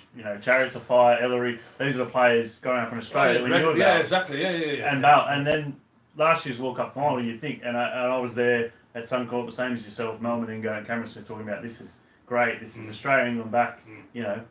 But the point, but also, where have we gone since then? But also, again, the point I'm trying to make is when you talk about rep games and NRL, and they do it greatly. When the state of origin on, you can see all the marketing from there, the promotion from the players as individuals, how much it means to put, whether it's a Maroon jersey or a New South Wales jersey. This is what, from a point of view where I'm saying the clubs need to be more involvement. Why can we not buy into it? Right, Elson's being brought in from a point of view to run the game, to promote and marketing. So it's part of the game from the Super League level. So why can't we get in part of the international point of view where he's selling the players out there and getting their profiles out there? Do you know what I'm trying to say? We need everyone to march to the beat of the same drum. Absolutely. We're talking about the clubs. We need all the coaches, all the players, because we talk about Origin, and it was the same with the Football World Cup this year with Gareth Southgate. Put all the players up before. Absolutely. I mean, Freddie Fittler did the same in New South Wales. No strings attached. Correct. We don't do that. Only one club does that in Super League every week, and that's Leeds. I'm not just saying that. But why don't we do that? We don't do that in the international. Well, we should do. We should do. We should. You know what? We should be having open days with the England side. We should. You know, this sort of thing. We should be doing. Well, We should be There doing. should be barbecues inviting former Great Britain legends. I made this point last week on social media, whether people got what I was getting at or not. Last week we went to Ellen Road. Phil was there. I was there. John was We there. had chips. We had chips. The sandwiches were a bit dodgy. I think that's where the RFL budget's gone, by the way. It's not on media food, it's all sandwiches. Don't be blaming us, the media, for taking all the money out of the RFL. No freebies at this international series. No, we're still carrying bags from the 2004 Tri-Nations. Mine says first utility. And we go to these events, and they're very nice. The RFL staff do what they can. and we all go in the hope of speaking to all these people. You will have seen the video last week, Sean O'Loughlin speaking to Phil. It was very good. Everyone moaned about the sound. That's my fault. We're getting there. I should tweet a picture of the studio to see so people can see exactly how this program works. We go to these things. Tape and string. It is pretty much. I've got a new thing. I bought it from China off Wish. Hopefully, it works this week. You'll see. We go to these things with the hope of speaking to these people, and we spoke to over the day. Sean O'Loughlin, who was very good. He's very good. Stephen Ratchner, who was very good. Jesse Bromwich, who was very good. But very tall. Very tall. We would have liked to have spoken to Dalian Watini-Zelezniak, the captain of New Zealand. We'd have liked to have spoken to Sam Tompkins, who we were told was going to be there, but was actually in Cyprus. Or was back from Cyprus. He's very good at evading the media, is Sam Tompkins. He's very, very slippery. And Not in pubs. but not pubs. Getting banned from speaking to him now. And we wanted to speak to Jared Warrior Hargreaves and Cody Karima.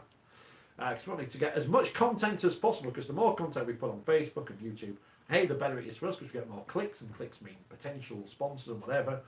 And B, it's better for the sport, because you know what, people might share those videos who are people on Facebook who shared it on their timeline. People who don't like rugby league see it, they might click on it, they might not, it doesn't matter.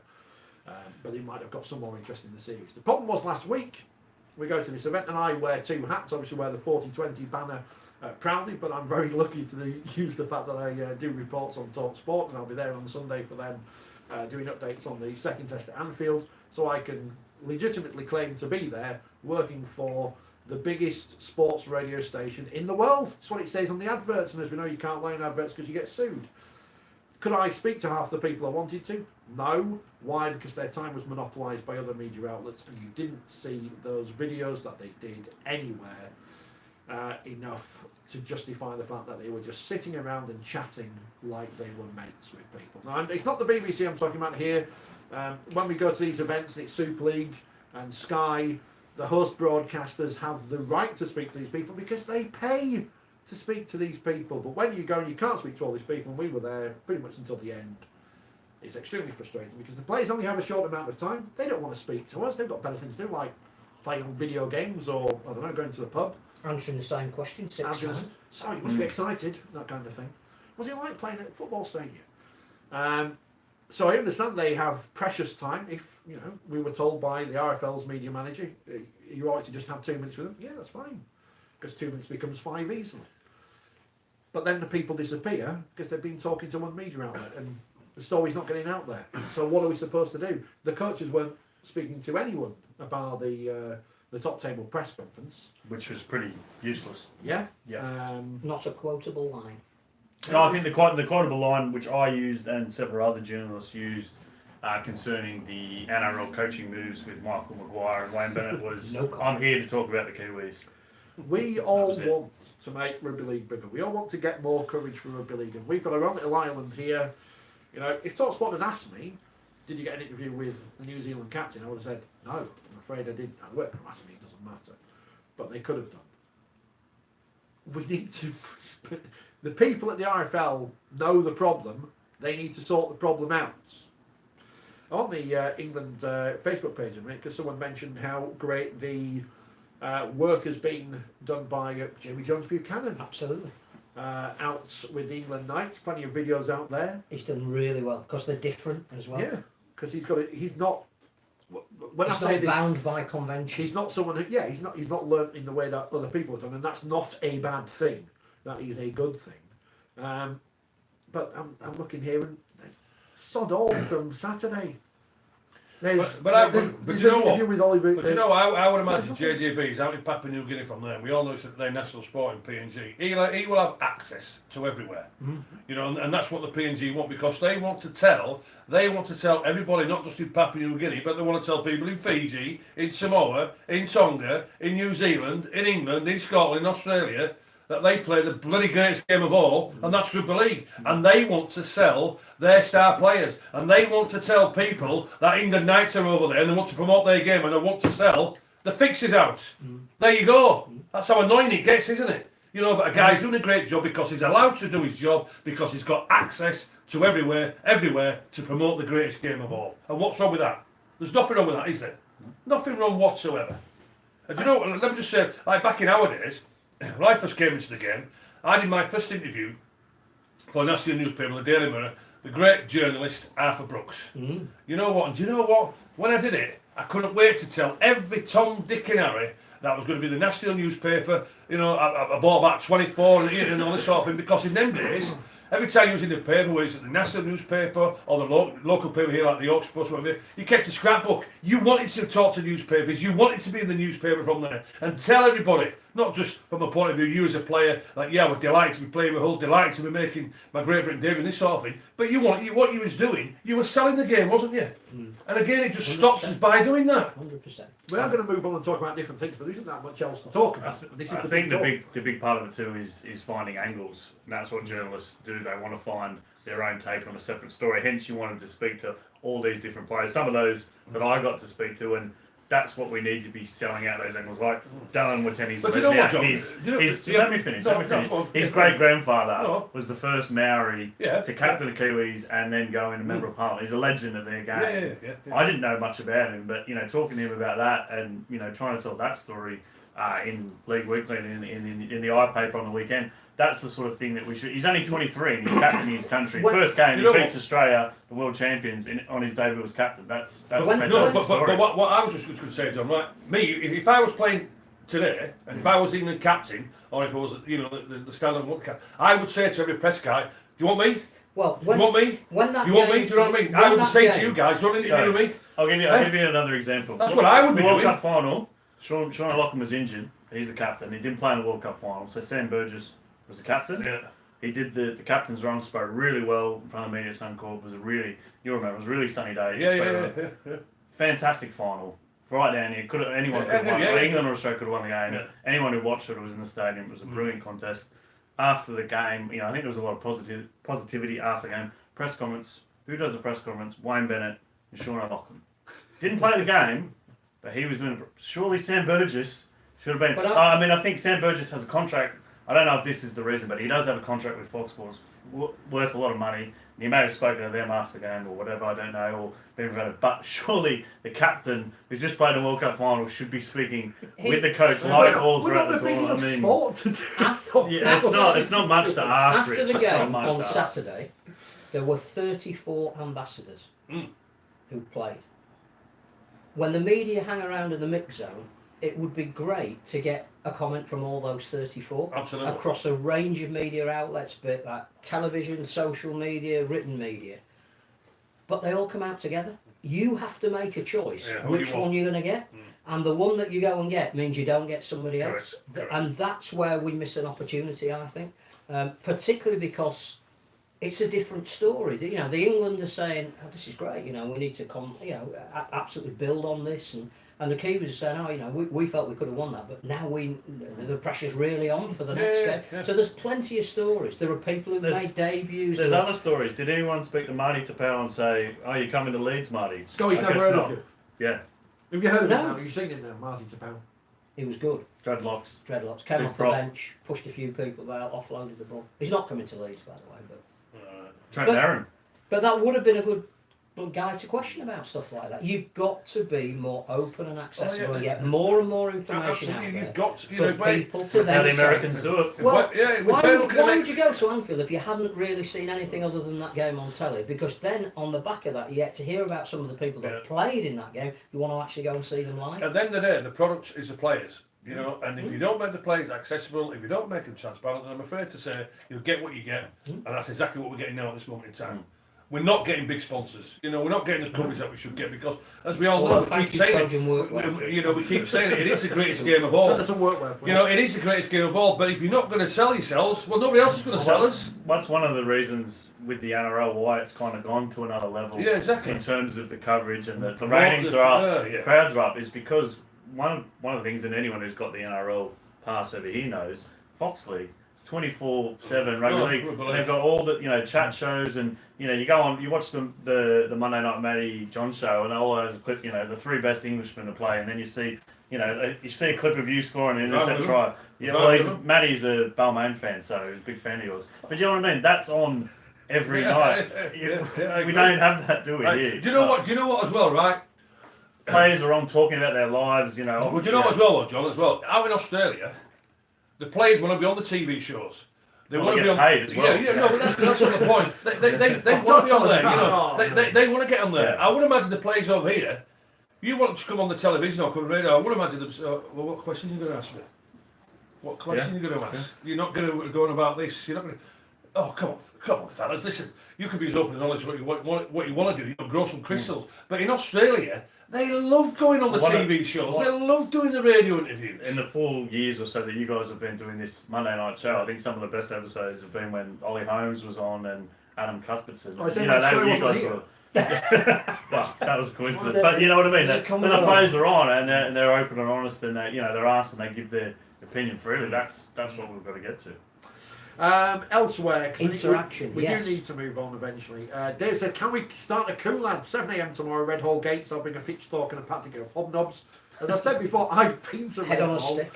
back in 2001 when Wakefield were deducting points for breaking the salary cap when we were skint and didn't pay players in the first place anyway. There's about 4 of us went to Red Hall to protest outside to try and get our points back. Sky had a film crew there. The Wakefield 4. I wish I knew which game it was that was on afterwards on Sky, because I was on the telly holding up a flag wanting our points back. Michael Carter will be asking the question now. All you fans at Red Hill, come and watch Wakefield. Come and watch Wakefield. Didn't you deliver the franchise document? No, it's in the Michael Carter's pleaded. Oh, you went to Red Hill. Come and watch. Come back, please. Come back. We're not skint anymore. No, the great man John Huxley brought us out a cup of tea. I don't drink tea. That's a shame. I saw John Huxley Saturday. I did a function in Keighley at Masonic Lodge.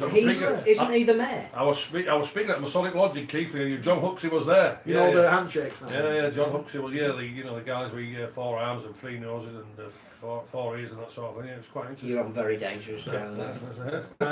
Let's move on. It was quite interesting. I want out of place, to be honest. I'd like to see the Belle Isle Lodge. Should we talk transfers or Hall of Fame first? We'll talk transfers first, because there's not much to talk about. Yeah, you can tell us who Matt Frawley is. Who's Matt He's a halfback. Yeah. Who can we replacing? Well, someone going to Wakefield maybe. Well, City League Express as well, and he's been one of their best players since he's been back there ranking as well. They're not about that was the report, yes. That's what it says in League Express. They're looking to get shoving. Yeah. Well, he's been one of their best players, hasn't he? So Jake Mamo's disappeared. Well, he's off contract. Right. Yeah, I think he was always going back to the NRL. Where's he gone? Yeah, it's gone very quiet. I've been asking his agent. He's not replying to me. Well, here we go. But from what I understand, that Matt Parcell won't be leaving Leeds. Excellent. Although according to reports, he's been told he can leave if he finds another club. But I don't think he wants to go. He's got another year. So tell us Is that about why Matt because nobody wants Frawley. him? Sorry. Is that why nobody wants him? No. I don't think he didn't have a good season this year. He had a bad show for fair. most of it. But how many Leeds players had a good season? And his first season, he was in the dream team and was their top try scorer and they won the comp. So I don't think necessarily one season makes you a bad player. But yeah, I think Matt Frawley. So yeah, basically, So who is Matt Frawley? he's a scrum half from, This from would be a better Canterbury. flip out than put out. Who's Matt Frawley? 23 years old. He's played 31 NRL games. Made his debut last year for the Dogs. Played in Canberra. Can he play? Oh, he's from Canberra. Oh. Yeah, played in the juniors. Can he play? Yeah, from what I've seen, he's a decent organiser. You know, very. I'd say it reminds me a bit of, say, a Michael Dobson kind of player. You know, structured. I don't think Gone down well. I don't think Jonathan Thurston's coming to Huddersfield. Speaking Scott. of I'm sorry. 4020, let's go for I'll that. wait for the ball the last second. I'll kick it. Then that's the sort of player they're getting. Then. Oh God. Hey, that's the sort of player. Quick question here. 23 years old, only played 30 NRL games. Is he being released because He's not good enough. he's reached the limit of what he can do in the NRL, or would he be a current Canterbury? I wouldn't say he's reached his limit. I think there's a couple of players in front of him. They've Right. really rejigged their halves. I think Kieran Foran's leaving as well. He might be going back to Manly. And they've got Lachlan Lewis and Four way back to Manly. You are finishing one of the next year. and they've got Benji Marshall's younger brother as well. So I think part of the issue why we're seeing probably a lot more, if you say second string NRL players coming to Super Leagues, they've got rid of their second tier caps, so they're not allowed to have as big squads. So I think he's good enough to play in the NRL, but like a Josh Drinkwater, could be a really good fit. You know, I think Scully may laugh, but I think Michael Dobson had a pretty good He did Super all right. League career. I think yeah. didn't he save Wigan from relegation? think he did all right. Oh, you on mean when power he and spent on the Salford as salary well. cap? I didn't say that. John, No, he didn't. Wigan only got fined 2 points. That's why they got served, wasn't it? John, that's what Castlewood fans will tell you.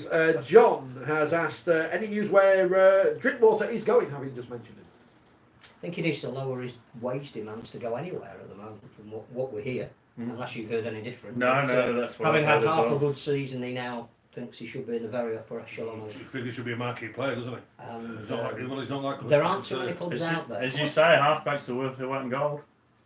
Yeah, good ones. What's this Not about a good one. John Bateman coming back as a marquee player in 2 years' time? No, he said that that. nonsense? He said that publicly. I think he was quite angry when Wigan put that statement out that there was no deal for him to come back to Right. Wigan. That's complete baloney. Yeah. We'll get that cleared up. Trent Merrin, though. Well, yes, marching on Yeah. together's asked that. Is he coming to Leeds? All we think we know, because Leeds are a clandestine club, quite rightly, when it comes to signing. Phil, So- you're behind all the closed doors at Leeds. Come on, tell us something. We're All- not about the players not telling us anything. Tell us something, Phil All Kaplan. we think is that Trent Merrin has approached Penrith and asked about being released from the last. Is 2 that him with the years' silly tash? No, you're thinking of Campbell Gillard. I think. Is that Campbell? Yeah, you're Silly right. tash. Yeah. Trent Merrin, who used to be, his girlfriend was not anymore, but was world champion surfer. Because that was a big thing on the footy show now, Council, wasn't No, it? it became in Australian folklore as doing a Merrin or Yes. battling Merrins means punching above your weight, as in getting a partner who's a lot better looking and more attractive than yourself, which is what Trent What are you did. looking at me like that for? Well, yeah, I've seen your partner, so yeah, you're battling Merrins as well. But he's 29. Jerry. He's 29. He's Yeah. played, I think, 13 times. He's for not New about South playing. He's not Wales. about playing. Played- He's played. Test For, football I a mean, year 29. Oh, yeah. That's a great. If, Oh, yeah, if Leeds can for get pro. it, to Oh, yeah. He's not about He's playing. won a grand final. Yeah. Yeah. So also as well, Phil, player Australian good servant for Leeds, going to Featherstone, Delaney. Yeah. Does that surprise you that he still wants to carry on? No, absolutely. I think he'd be perfect in that part time. So why are Leeds releasing him then? Because I think they need to get somebody in doesn't So they Fair want enough. some, yeah, so they want some fresh younger blood, yeah, okay. who is in a similar I'm model. going to say next, I thought he'd retired from playing due to his injuries. No, to I be think honest. he's part of his role will be with Yeah, with the foundation, yeah, part yeah, of his yeah. role will still be able to play. Plus, it's a dual reg with Featherstone, yeah. So, And right. I think Leeds Leeds are reserve grade. You could end up like Luke Briscoe and come back. Leeds still in for Fenson to replace him. I think so. They seem to be. They seem to be getting a few Cowboys. Whether that's all in motion. I mean, it does depend on what players they can Yeah. get rid of. I mean, Sort of, yeah. I And mean, they've- some have gone. yeah, So, but they have signed quite a few as well. And also Yeah. as well, I've seen the league express to Huddersfield Giants, Utah, the winner from. Yeah, Newcastle? that killer you. Yeah, is no, he signed from for this Bennett. week? Well, that Manly now, yeah. was months ago. I mean, I don't know Oh. what the hold up's been. No, I but said yeah. I've read it today. Could be a visa. Huddersfield had signed him. Yeah. visa. Yeah. Oh, they'll sign him, have they? Yeah. I mean, he's the sort of player on his day he's brilliant, but he's very erratic, Oh. a bit rocks and dimes. He can be an 8 out of 10 or he's a 1 out of 10, isn't Yeah. he? It's as Yeah. simple as that. I did, and I should apologise to everyone on Twitter who had much fun yesterday when I'd forgotten that Sam Tompkins, despite being announced months ago and signed for the Catalan Dragons. But who knows? Him and Williams could be the Wigan future half-back manager. They all go back. They all go back in my defence. Peter's asked us, and I think he's asked us this for the last few weeks, Ken Seo, is he going to Salford?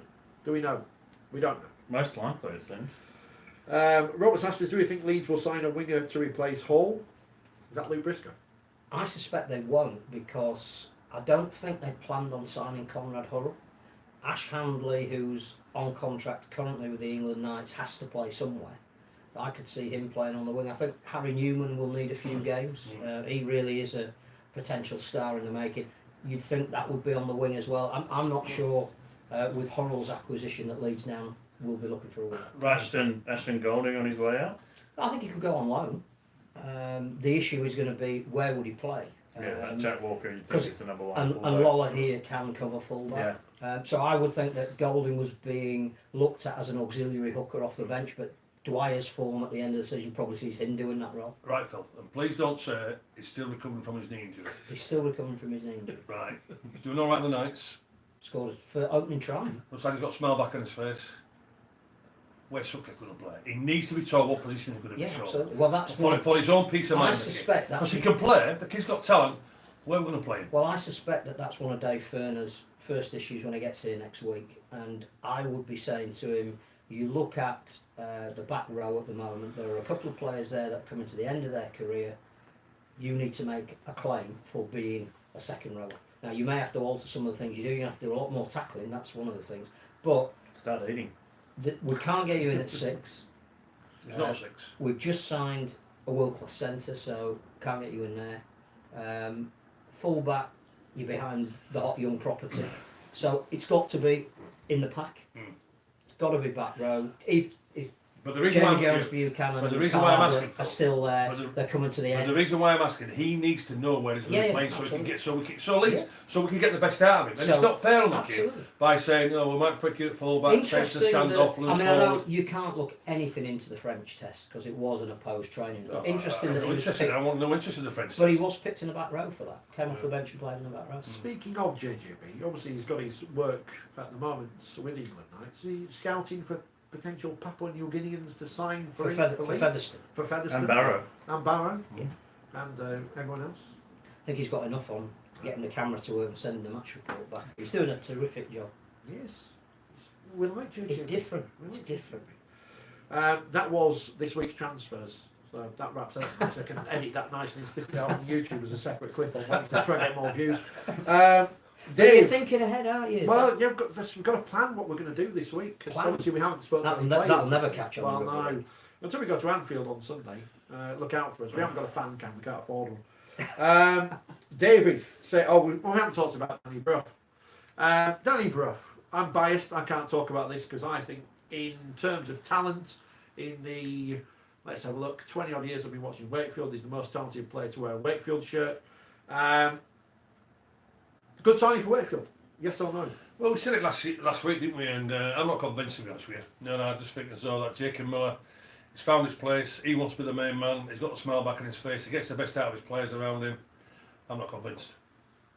Aren't they accumulating halfbacks now, Wakefield? Halfbacks From and not forwards. having one, Halfbacks and forwards, they've now yeah. got 12. They've got more than anybody else, haven't they? They're Yeah. just signing Reynolds and Hampshire signing Well, a new deal. where is John Reynolds going to play if they sign? Well, Joe Reg, send him to Fed. He's not going to play, is he? Unless, they get injuries or whatever. Well, he's not going to play. He's not going to be I mean, Well, they've got 2 hookers as well, so you Brough can't really. may rotate them. well be a short-term fix to try and get them in the top 4. I sort of get why they would want it. And they're losing Liam Finn. They do need a kick in general around the place. Obviously, part of that, Scott Griggs would go to Huddersfield. So you're losing some experience in your spine. They've got Jarrett fullbacks on their own. Well, the theory is- what is the position with Jowett? The theory is, and Steve has mentioned this, Hampshire will play at full back.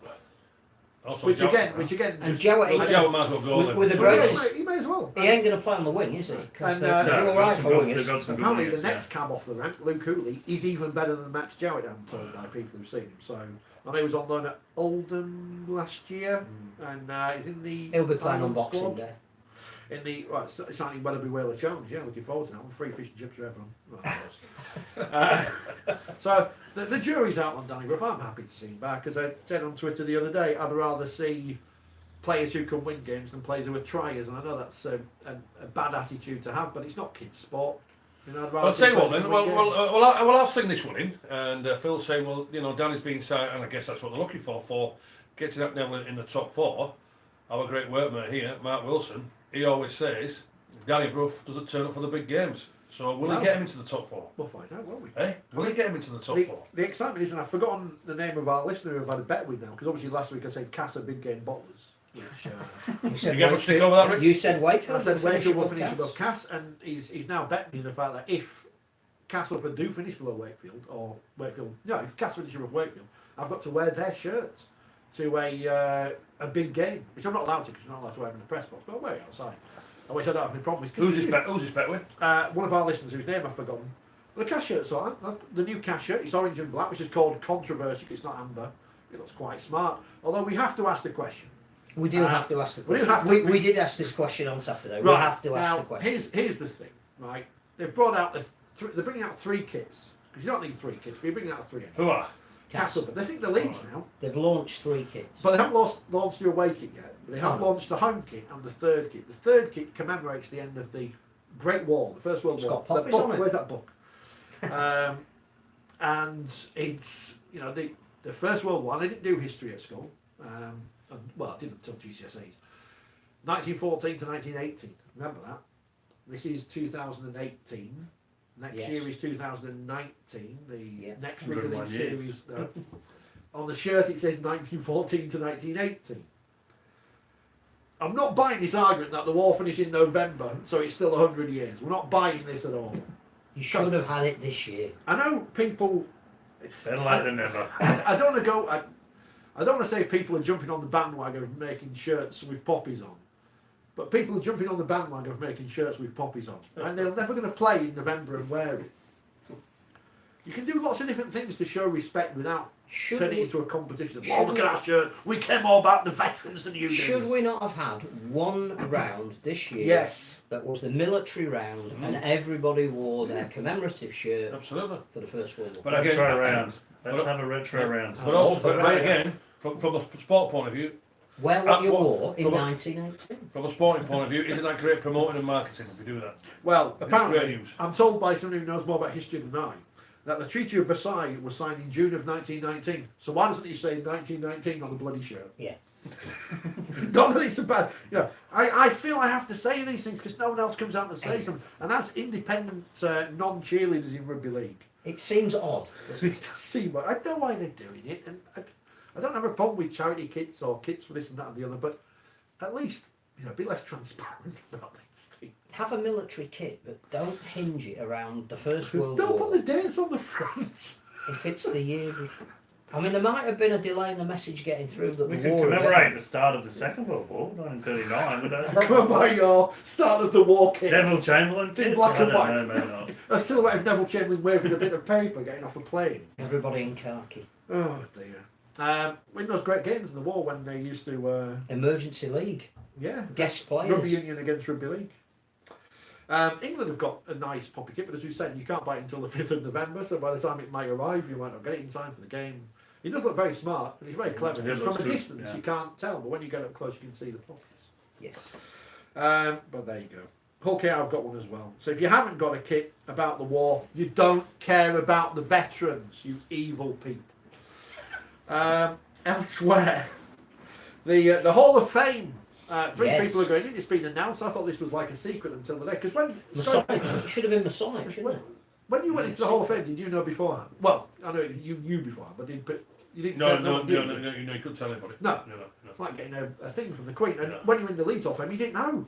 No one. no, no. I nearly told him and I didn't realise. But isn't that how you're supposed to do a Hall of Fame for the people who are in the room? I agree. That the It's first an element of surprise. the first they really get an inkling is when they see those people, perhaps beforehand, and then there's the whole pomp and circumstance of saying we now formally induct, and you were in the presence of greatness, and it was. But we've announced it 2 weeks before. Nothing, absolutely nothing wrong with the choice of people, Yeah. but the mystique has gone, hasn't it? In Australia when they do the Dally M's or the Men of League or whatever, it's on the night, isn't it? Yeah. It's not 3 weeks before. Bizarre. And we're not debating who are the people going in. That's not up for discussion. So you don't want to know who else we would put? Well, yeah. Now I did my homework. Well, I mean, here's the interesting thing, isn't it? Because Bo Falloon. that was suggested. Wouldn't even be in the Cronulla Hall of Fame. Roman never read. He will be. At one Jake stage. Shorrocks and Ryan, whatever he's called. Lannon. I've got no Lannon. Yes, Ryan No, Lannon. Both Falloons in the same Hall of Fame as John Gallagher at Leeds in Liverpool. We should. So the Hall of Shame. That needs to be one of the gents' toilets in the new South Stand. Just write their names on it. Don't do it in pen. Don't do that. I'm not saying you should do this. But, yeah, do it. And I've completely lost the track. Oh, yeah. By the way, why are we picking on the Catalans for voting for the wrong people in the Steve Prescott Man of Steel? Why are we not picking on everyone who... Because wasted they're not their going to come votes? to Red Hall and complain. We're going to march on Red Hall with all these things, holding up banners down with this sort of Pitchforks. thing. The Hall of Fame, then, it's been going since 1988. Brilliantly having read in the paper. Neil Foxer, of course, misses out on all these things, not on the statue, because he's too Yorkshire. Wasn't allowed in the Hall of Fame in the first year because he hadn't been retired for 10 years because he was still playing in 1979. Despite the fact his Hall of Fame career probably ended somewhere in the mid-70s. So he had to wait the next year to go in. I can't wait until around 5-10 years time when people are going to kick off royally about who does get in the Hall of Fame, because it'll be people from this era. Who chooses? Who picks who goes in the Hall of Fame? Phil, you're...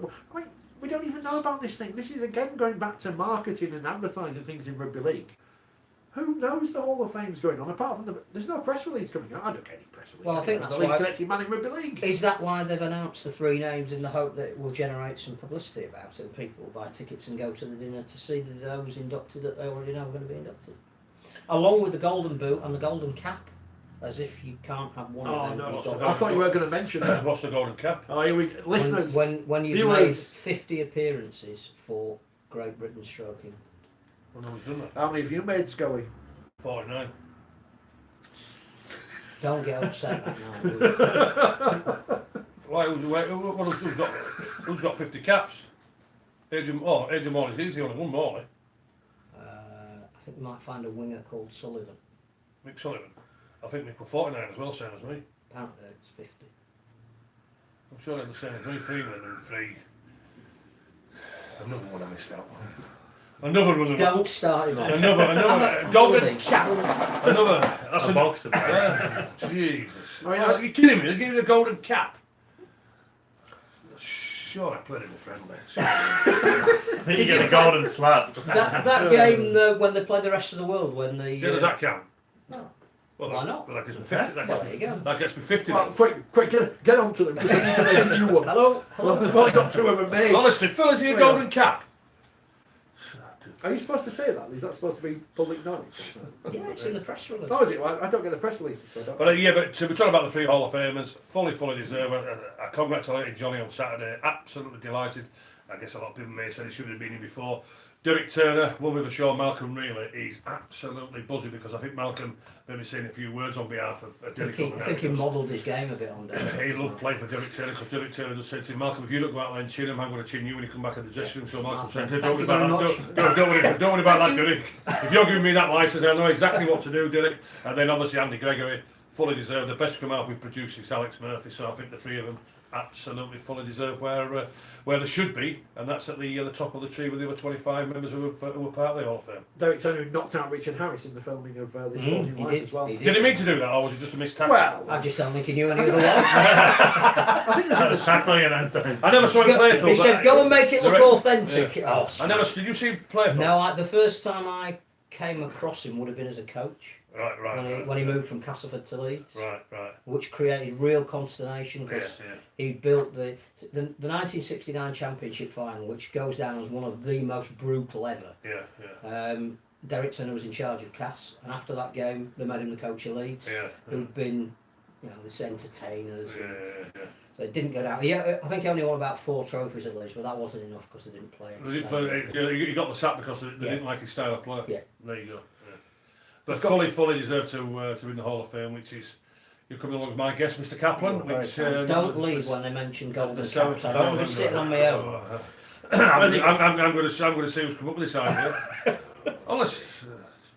But this again is another thing we should be celebrating more, shouldn't we? Of course it is, absolutely. But again, it's going to be live on the Our League app. I'm going to be able to see these speeches. What I don't understand is why are we doing the Hall of Fame, the Golden Boot, stroke cap at the same time? I don't understand it. I don't know. Is there not enough reverence in the Hall of Fame? It should be a Hall of Fame function on itself, correct? Yeah. Because you're making these the 3 people very special. The family who's coming along as well, very, very special. It should be its own event. Yeah. The Hall of Fame is for ex-players. The Golden Boot is for current players.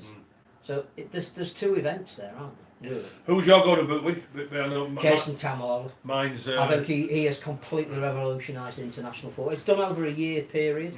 So he played 2 international games this year, Phil. It's the impact. No, do they count the semi-final of the World No, Cup? I don't think so. The finals. That would have been last year. No, but it's from like the. I thought it was 2018. No, it goes back to a little bit of. So you're talking about James Tedesco's mine Golden Boot, wasn't it? Yeah, I think Tedesco recorded now. I mean, they've won. Tamla Yeah, Tedesco for me. reinvented the international game by switching allegiance. Yeah, but you don't want to go to boot just for being a been- politician, Phil. I think he was. Been affecting, yeah. He was pretty good in that semi-final against England. Yeah, Which but counts. you don't. One game. You give us to him on one game You don't last go to year. boot for being a politician, Mr. Kaplan. It's all about the rugby league fields. We've asked Tommy you- Makinson's in on the back of one game. You'd been the Like, you'd been the golden boot if it were brains of being a politician, Mr. He had a Kaplan. good club season. If it was golden knee bandage, I'd be fine. We asked who should be in the Hall of Fame. Sid says Liam Watson. That's from Liam Watts's dad. Looking at the Hall of Fame, there's only one player who's been inducted who played for Bramley and Doncaster, and that is, of course, the legend himself, Gary Schofield. I'm just looking down the list of the people who are in there.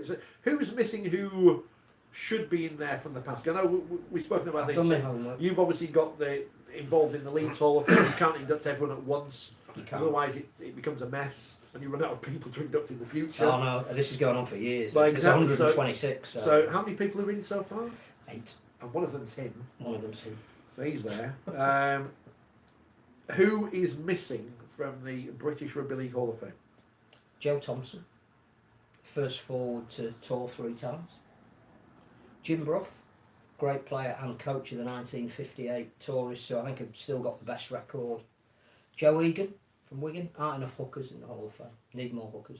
Is it hooker, is it? I'm just looking down. No, is it hooker? Richard No, Delavies keeps telling me there's not a hooker in there. Well then, Joe not on the Egan list on should be. Wikipedia anyway. No. What about Tommy Harris?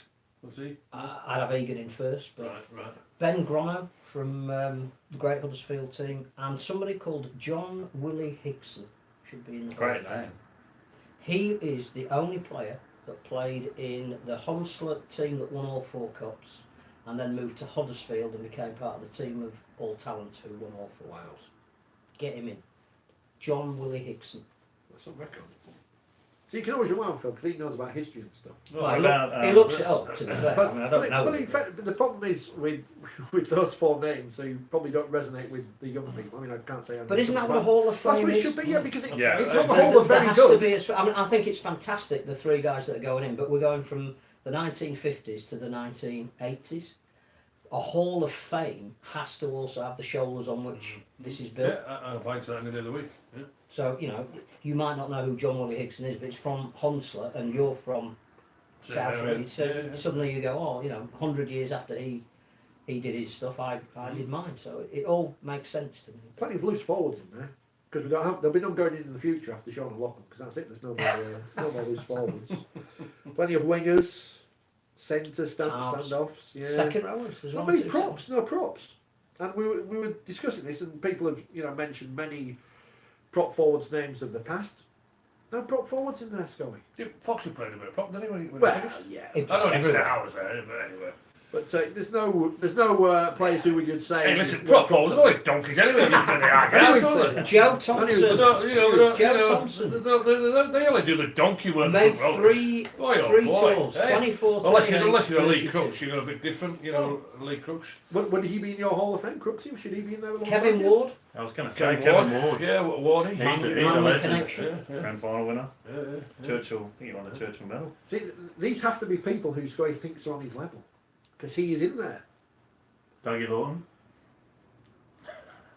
He You was a missed his good name. player. You missed his name on the show. To be again. fair, he was a good player, to be fair, Who? in his day. Dougie. Great Good coach. player. Hey, listen. He could Great play. coach. Hey, listen. Doug Lawton was a great rugby league player, but as a person, and Ah, I can't. Listen, I it's can't- not a Hall of person. Yeah, it's not the whole of personality. It's I mean, well, what, any listeners' I'm not suggestions? denying that. What a great rugby league player.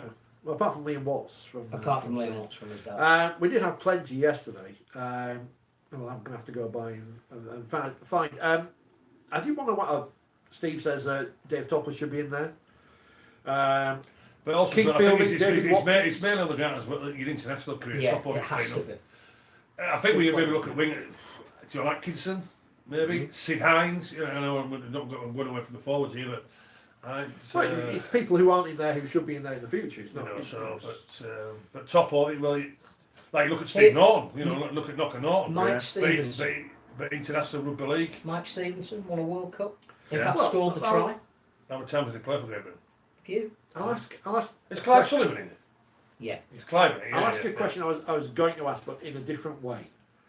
Is there room in the Hall of Fame for other personalities involved in rugby league, as in coaches, as in, if you look at, we'll use Steve as an example, because you just mentioned him there as a player, obviously a fine player, captain of his country, but also has another role after his playing career. Should those kind of things count towards going to the Hall of Fame or not? No. I think the Hall of Fame should solely about. It's almost a circular conversation. We've gone back to how do we sell the game.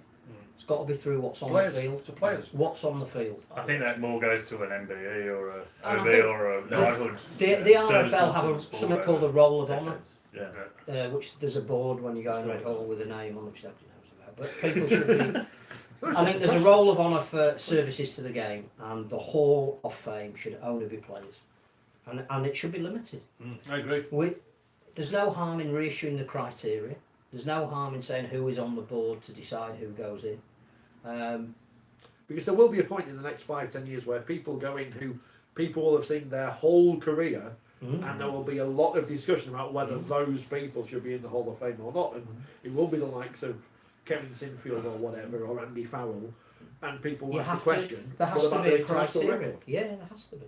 Because Great Britain, straight England, haven't won anything for donkey's years. Going back before Scully did. I don't think the Baskerville Shield in 2007 counts. About the one we drew. Is it 2002 when we drew it? Won it on countback. Yeah, that was good. So the Hall of Fame. When is it? Seven- Again, I should know the answer. 7th of November. It's all right. I know when the Week of test Wednesday. matches are, but I don't know when these things are. But I don't know. When the final 10 minutes of the programme, keep coming in with your names of people coming in. I get Joe Lydon from Doige. I think that's just because he likes going with doing Joe Lydon impressions. Great player, Joseph. Great player. Jason Robinson. Probably made a bigger impact to the sport after he left, sadly, but Yeah, was he in the game? Was he in the game long enough to be part of it? Certainly made a massive impact. Yeah. good 10, 10 years, yeah. Mm. Gary was at the. He's praising witness because Martin O'Fire and Kurt Sorensen inducted him in their Hall of Fame. Doug Lawson's in that one as well. I have to say the thing, full credit to Widnes again for the social media they got out about that, because it wasn't just putting the guys in their Hall of Fame. It's the whole thing about Kurt returning to Widnes. They did that really, really well. And again, I got excited about Kurt coming back. He used to frighten the life out of me, but the way they did it, him going to dementia groups, all that kind of thing, absolutely brilliant. They do their marketing very well with the don't they? I know they're pretty poor on the field with them, but off the field, they're pretty good, aren't they? That's really good. Well, they're very good. The work Very they good. do Yeah, in the community. They are excellent, to be honest with you. They won an award, didn't they? Didn't beat They the did, yeah, Scrum winner, offload. but that offload won a huge award, not just an award within rugby league. It was within sport, national. So Mick says, should winning the Golden Boot give you automatic entry? That's only a 1 year thing, Mick. I think winning the Golden Boot should give you automatic entry to any test match you want to go to, including hospitality. Let's But not start that again. Not give all Just say it. players free tickets just because they want free tickets. By the way, I got hospitality on Saturday, and so thank you very much to our health for that. Very, very nice. I must say, it's the best steak pie I've ever had. It was steak pie, lovely mushy peas and mashed potato. Bachelor provided So it. yeah, so thank you very much to the RFL on Saturday. Very well looked after, like everybody was. But the steak pie was absolutely Better delightful. than no sandwiches in the Delightful. press room. Well, you didn't get old It wasn't soup. Actually, it's the one day we could have actually done with soup. Well, don't Disappointing. don't be disappointed with my ignorance on Saturday. But I knew you were having sandwiches, but I was having wonderful steak pie. No, it's fine. We're Some grateful people for in the- anything, to be honest. We're not entitled to anything. Some people in the press. Of course you are. I brought You up market the game, Oh, don't you? plenty. Promote the game, yeah. Give it a chance. You're worth plenty. We don't showcase the personality of the game enough, Scotty. That's the problem. Yeah, but you want to do. You want to do. Of course we You want do. access to them. We need to ask because it's the hot topic in the papers today. Right. What did you do last week to upset people in Hull? I know this is a general because people have said people are resigning. He's taking his glasses off. I'm going to tell you. I'm going to be honest. Right. So when I got this through, and then by the way, right, I'm an OBE, so get this right. See, fancies Gary Schofield. Scully controversy. It appears Gary Schofield MBE. No, he's one up. So He's one up with so it is. This it's is wrong Nosy already. Parker, is it? Well, This is that Nosy Parker. Gary's MBE, so I'm not an MBE. Was a trifle outspoken at the Hull FC Vice President's end of season annual luncheon. is that you? Is you I'm going to be mad outspoken? on something. Just a trifle. I'm reliably informed, right, first of all then, I'd like to know who reliably informed you that quite a Don't few reveal legends your connected sources. down the years with the Black and Whites game before negative mentions and guests were squirming in their seats. Well, it wasn't negative mentions what I was saying, it was the honest and truthful why I got left, why I left Hull FC, why I was sold, is quite clear. Hull FC was skins, Hull FC had to get rid of the two main assets, which were myself and Lee Crooks. My contract at Hull FC was worth £22,000. I didn't complete that contract because I didn't play the 18, so I missed out on 1,500 quid. So I got 20,500 quid over a 12-month period because I played in first team, I played for the Colts, I played for the 24s, I played for Great Britain. Lee Crooks signed for £16,000. Lee completed all his. So for two youngsters, they invested £36,500 if my maths are right. Right? So then, I said, right then, the Hull FC directors wasn't honest with us. They told us they only could afford £10,000 contracts. We believed them. 3 weeks later, they went out and signed Gary Price. They signed him for 20 grand. So me and Crooks went knocking on the door, asked for a little bit more, 5 grand a piece, said no.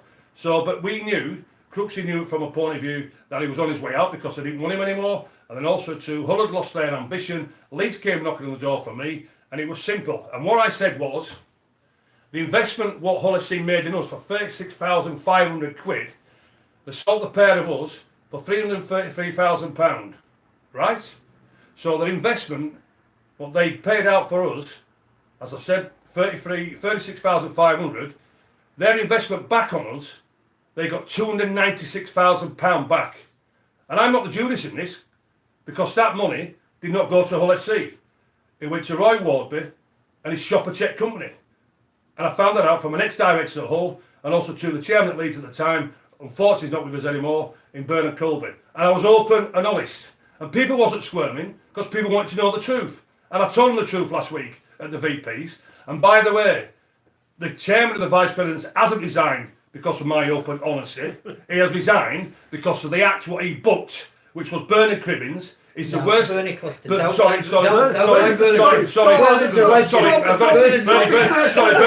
No, you're going too far.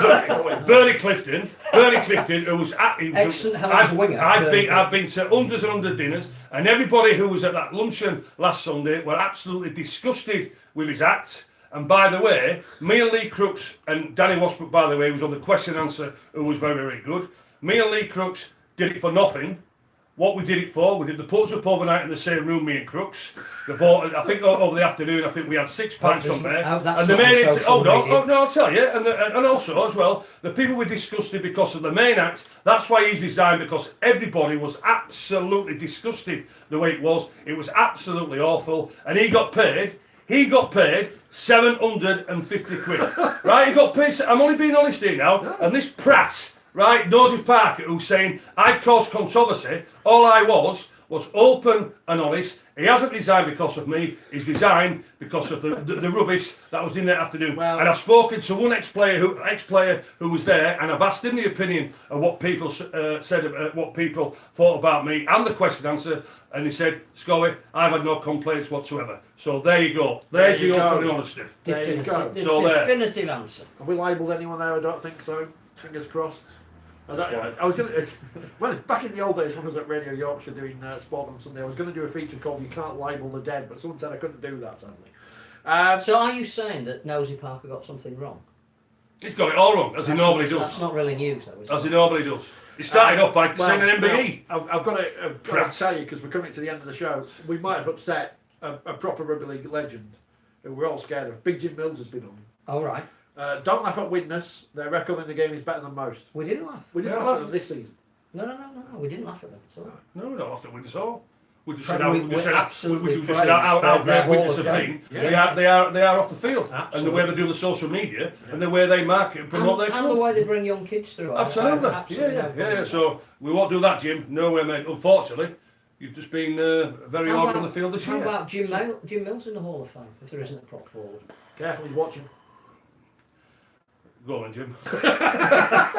Let's be honest, who's going to argue? I think we're just about done. I don't think we've upset anyone today, have we? That's a shame. Well, we might have upset the RFL and maybe some of our colleagues within the media. All we've done is tried to be constructive about the state of the sport at the moment. If you don't face up to reality, how can you change anything? I think as well we come up with some good. We come up with ideas and this sort of thing as well for people to debate and have a look at, because if you always keep doing what you keep doing, you're not going to get nowhere, are you? So we're going to go buy a tent from the famous Army and Navy stores. I think they're still going. Stick Scurry outside Anfield. He'll sign some autographs for you. Just chuck him 20p. or It's chucking 40 and he won't sign on. don't forget, share the video on Facebook and YouTube and Twitter, and we'll pick a couple out. You can even have the one that's got coffee cup marks on there. We've used it to rest things on throughout the show. It's only been on Darling what in his Lesnak or whoever that is. Is it him? Jake Connors on one side.